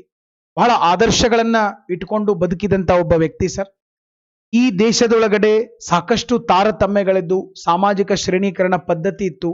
ಇವೆಲ್ಲದರ ಕುರಿತಾಗಿ ಬಹಳ ಸೂಕ್ಷ್ಮವಾಗಿ ಅಧ್ಯಯನವನ್ನ ಮಾಡಿ ಸಾಕಷ್ಟು ಸಾಮಾಜಿಕ ಸುಧಾರಣೆಗಳಿಗೆ ಕಾರಣವಾಗಿ ಕೊನೆಗೆ ಮುಂದಿನ ನಮ್ಮ ದೇಶಕ್ಕೆ ಒಂದು ನೀಲನಕ್ಷೆಯ ರೂಪದೊಳಗಡೆ ಒಂದು ಅದ್ಭುತವಾದಂತಹ ಜಗತ್ತಿನ ಅತಿದೊಡ್ಡ ಸಂವಿಧಾನದ ಒಂದು ನಿರ್ಮಾತೃವಾಗಿ ಕೆಲಸ ಮಾಡಿದಂತ ವ್ಯಕ್ತಿ ಡಾಕ್ಟರ್ ಬಿ ಆರ್ ಅಂಬೇಡ್ಕರ್ ಅವರು. ಬಹಳ ಅದ್ಭುತವಾದಂತಹ ಸಾಧನೆಯನ್ನ ಅಂಬೇಡ್ಕರ್ ಅವರು ಮಾಡಿದ್ದಾರೆ. ಅವರವರ ಜಯಂತಿ ಏಪ್ರಿಲ್ 14. ಬಾಬಾ ಸಾಹೇಬ್ ಅಂಬೇಡ್ಕರ್ ಮೂಲತಃ ಸರ್ ನಿಮ್ಗೆಲ್ಲ ಗೊತ್ತಿದೆ, ಇವರು ಮಹಾರಾಷ್ಟ್ರ. ಭೀಮರಾವ್ ಅಂಬೇಡ್ಕರ್ 131ನೇ ಜನ್ಮದಿನ 2015ರಿಂದ. ಸೊ ಇದನ್ನ ಆಚರಣೆ ಅಂದ್ರೆ ಮೊದಲಿಂದನೂ ಆಚರಣೆ ಮಾಡ್ಕೊಂಡು ಬರ್ತಾ ಇದೀವಿ. ಅಂಬೇಡ್ಕರ್ ಅವರನ್ನ ಭಾರತದ ಸಂವಿಧಾನ ಶಿಲ್ಪಿ ಅಂತ ಕರಿತೀವಿ, ಆರ್ಕಿಟೆಕ್ಟ್ ಆಫ್ ಇಂಡಿಯಾಸ್ ಕಾನ್ಸ್ಟಿಟ್ಯೂಷನ್. ಮತ್ತೆ ನಮ್ಮ ಸ್ವತಂತ್ರ ಭಾರತದ ಮೊದಲ ಕಾನೂನು ಮತ್ತು ನ್ಯಾಯ ಸಚಿವರು ಕೂಡ ಆಗಿದ್ರು. ಮರಣೋತ್ತರವಾಗಿ 1990ರಲ್ಲಿ ಸರ್ ಅವರಿಗೆ ಅತ್ಯುನ್ನತ ನಾಗರಿಕ ಗೌರವ ಭಾರತ ರತ್ನವನ್ನ ಕೂಡ ಕೊಟ್ಟಿರುವಂತದ್ದು. ಆಗಸ್ಟ್ 29, 1947ರಂದು ಕರಡು ಸಮಿತಿ ಅಧ್ಯಕ್ಷರು ಕೂಡ ಆದಂತವ್ರು. ಇವರಿಗೆ ಮತ್ತೆ ಗಾಂಧೀಜಿ ಅವರಿಗೆ ಸ್ವಲ್ಪ ಐಡಿಯಾಲಜಿಕಲ್ ಡಿಫರೆನ್ಸ್ ಇದ್ದು ಸರ್. ಓಕೆ, ಇವ್ರೇನನ್ನವರು ಅಸ್ಪೃಶ್ಯತೆ ಐತಿ, ಈ ಅಸ್ಪೃಶ್ಯತೆಯನ್ನ ನಾವೇನ್ ಮಾಡೋಣಪ್ಪ ಅಂತಂದ್ರೆ ಹೋಗ್ಲಾಡ್ಸೋಣ. ಇವ್ರದ್ದು ಗಾಂಧೀಜಿಯವರು ಅಸ್ಪೃಶ್ಯತೆ ಕೂಡ ಇದೆ, ಬಟ್ ಅದಕ್ಕಿಂತ ಮೊದಲು ನಾವು ಬ್ರಿಟಿಷರನ್ನ ಓಡಿಸೋಣ. ಬ್ರಿಟಿಷರನ್ನ ಓಡಿಸಿ ನೆಕ್ಸ್ಟ್ ಅಸ್ಪೃಶ್ಯತೆಗೆ ನಾವು ಇಂಪಾರ್ಟೆನ್ಸ್ ಕೊಡೋಣ ಅಂತ ಅವ್ರು.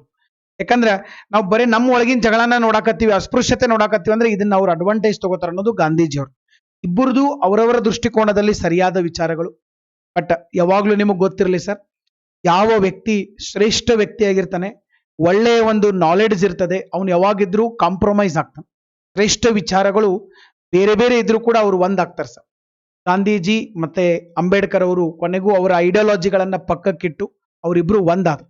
ಯಾಕಂದ್ರೆ ಅವರಿಬ್ಬರಿಗೂ ತಮ್ಮ ವಿಚಾರಗಳು ಮುಖ್ಯ, ತಮ್ಮ ವಿಚಾರಗಳಿಗಿಂತ ಸರ್ ಹೆಚ್ಚಿಗೆ ಈ ದೇಶದ ಸ್ವಾತಂತ್ರ್ಯ ಮುಖ್ಯವಾಗಿತ್ತು. ಓಕೆ, ನನ್ನ ವಿಚಾರ ನಡಿಬೇಕು, ನನ್ನ ವಿಚಾರ ನಡೀಲಿಲ್ಲ ಅಂದ್ರೆ ನಾನು ಫುಲ್ ಡೌನ್ ಆಗ್ತೀನಿ, ಅವನು ಬೈತೀನಿ, ಇವ್ರನ್ನ ಬೈತೀನಿ, ಇಂಥವು ಯಾವೂ ಇರುವುದಿಲ್ಲ. ಎಲ್ಲಿ ಅತ್ಯಂತ ಉನ್ನತವಾದ ವ್ಯಕ್ತಿತ್ವ ಇರ್ತೈತಲ್ಲ ಅಲ್ಲಿ ಮಾತ್ರ ಇವು ಸಾಧ್ಯ ಇರ್ತಾವ ಸರ್. ಸಣ್ಣ ಮಂದಿ ಏನಿರ್ತಾವ, ಚಿಲ್ಲರ ಮಂದಿ ಹೊಡೆದಾಡ್ತಾವ, ಇವು ಮಂದಿಗೆ ಬೈಕೊಂತ ಅಡ್ಡಾಡ್ತಾವ. ಓಕೆ, ಸೊ ಇವ್ರಿಗೆ ಬೈಕೋತ ಅಡ್ಡಾಡ್ತಾವ, ಇವು ಬೈಕೊಂತ ಅಡ್ಡಾಡು ಚಿಲ್ಲರ್ಗಳು ಸರ್. ಓಕೆ, ಬಟ್ ಇವರು ಆದರ್ಶಕ್ಕಾಗಿ ಬದುಕಿದಂತ ವ್ಯಕ್ತಿ. ಓಕೆ, ಅಂಬೇಡ್ಕರ್ ಅವರು ಮತ್ತೆ ಗಾಂಧೀಜಿಯವರ ನಡುವೆ ಪೂನಾ ಒಪ್ಪಂದ ಆಯ್ತು. ಹೌದಾ? ನೋಡ್ರಿ, ನೀವು ದೊಡ್ಡ ದೊಡ್ಡ ಶ್ರೇಷ್ಠ ವ್ಯಕ್ತಿಗಳು ಹಿಂಗ ಒಪ್ಪಂದ ಮಾಡಿಕೊಂಡು ಒಂದಾದ್ರು. ಯಾಕೆ? ಬೇಕಾಗಿದ್ದು ಈ ದೇಶದ ಸ್ವತಂತ್ರ. ಹಿಂಗಾಗಿ ಒಂದಾದ್ರು. ಬಹಳ ಆದರ್ಶಯುತವಾಗಿ ಸರ್ ಅಂಬೇಡ್ಕರ್ ಅವರು ಬದುಕಿದಂತ ವ್ಯಕ್ತಿ. ನೀವು ಮಹಾನಾಯಕ್ ಅಂತ ಹೇಳಿ ಒಂದು ಧಾರಾವಾಹಿ ಕೂಡ ಬರ್ತದೆ, ನಾನಂತೂ ಅದನ್ನ ತಪ್ಪದೆ ನೋಡ್ತೀನಿ. ಮಹಾನಾಯಕ್ ನೋಡ್ರಿ, ಸ್ವಲ್ಪ ನಿಮಗೆ ಗೊತ್ತಾಗ್ತದೆ. ಅಂದ್ರೆ ಯಾವ ರೀತಿ ಅವಾಗ ಸಮಾಜ ಇತ್ತು, ಯಾವ ರೀತಿ ನಾವು ಬೆಳೆದು ಬರಬೇಕಾಗಿತ್ತು, ಹೆಂಗ್ ಹೋರಾಟ ಮಾಡ್ಬೇಕಾಗಿತ್ತು, ಬಹಳ ಕಷ್ಟಪಟ್ಟು ಈ ದೇಶಕ್ಕೆ ಸ್ವತಂತ್ರ ತಂದು ಕೊಟ್ಟಿದ್ದಾರೆ ನಮ್ಮ ಎಲ್ಲಾ ಸ್ವತಂತ್ರ ಹೋರಾಟಗಾರರು. ಬಟ್ ಅದನ್ನ ಉಳಿಸ್ಕೊಂಡು ಹೋಗೋದ್ರೊಳಗಡೆ ನನಗನ್ನಿಸ್ತಾ ಇದೆ ನಾವು ಎಡುತ್ತಾ ಇದ್ದೀವಿ. ಓಕೆ, ನಾವು ಅಂಬೇಡ್ಕರ್ ಅವರ ಜಯಂತಿಯನ್ನ ಮಾಡ್ತೀವಿ, ಗಾಂಧೀಜಿ ಜಯಂತಿ ಮಾಡ್ತೀವಿ, ಸರ್ದಾರ್ ವಲ್ಲಭಭಾಯಿ ಪಟೇಲ್ ಜಯಂತಿ ಮಾಡ್ತೀವಿ ಸರ್, ಎಲ್ಲಾ ಜಯಂತಿಯನ್ನು ಮಾಡೋಣ. ಬಟ್ ಅವರ ಆದರ್ಶಗಳು ನಮಗೆ ಅವು ನಮ್ಮ ಜೀವನದಲ್ಲಿ ನಾವು ಅಳವಡಿಸ್ಕೋಬೇಕು.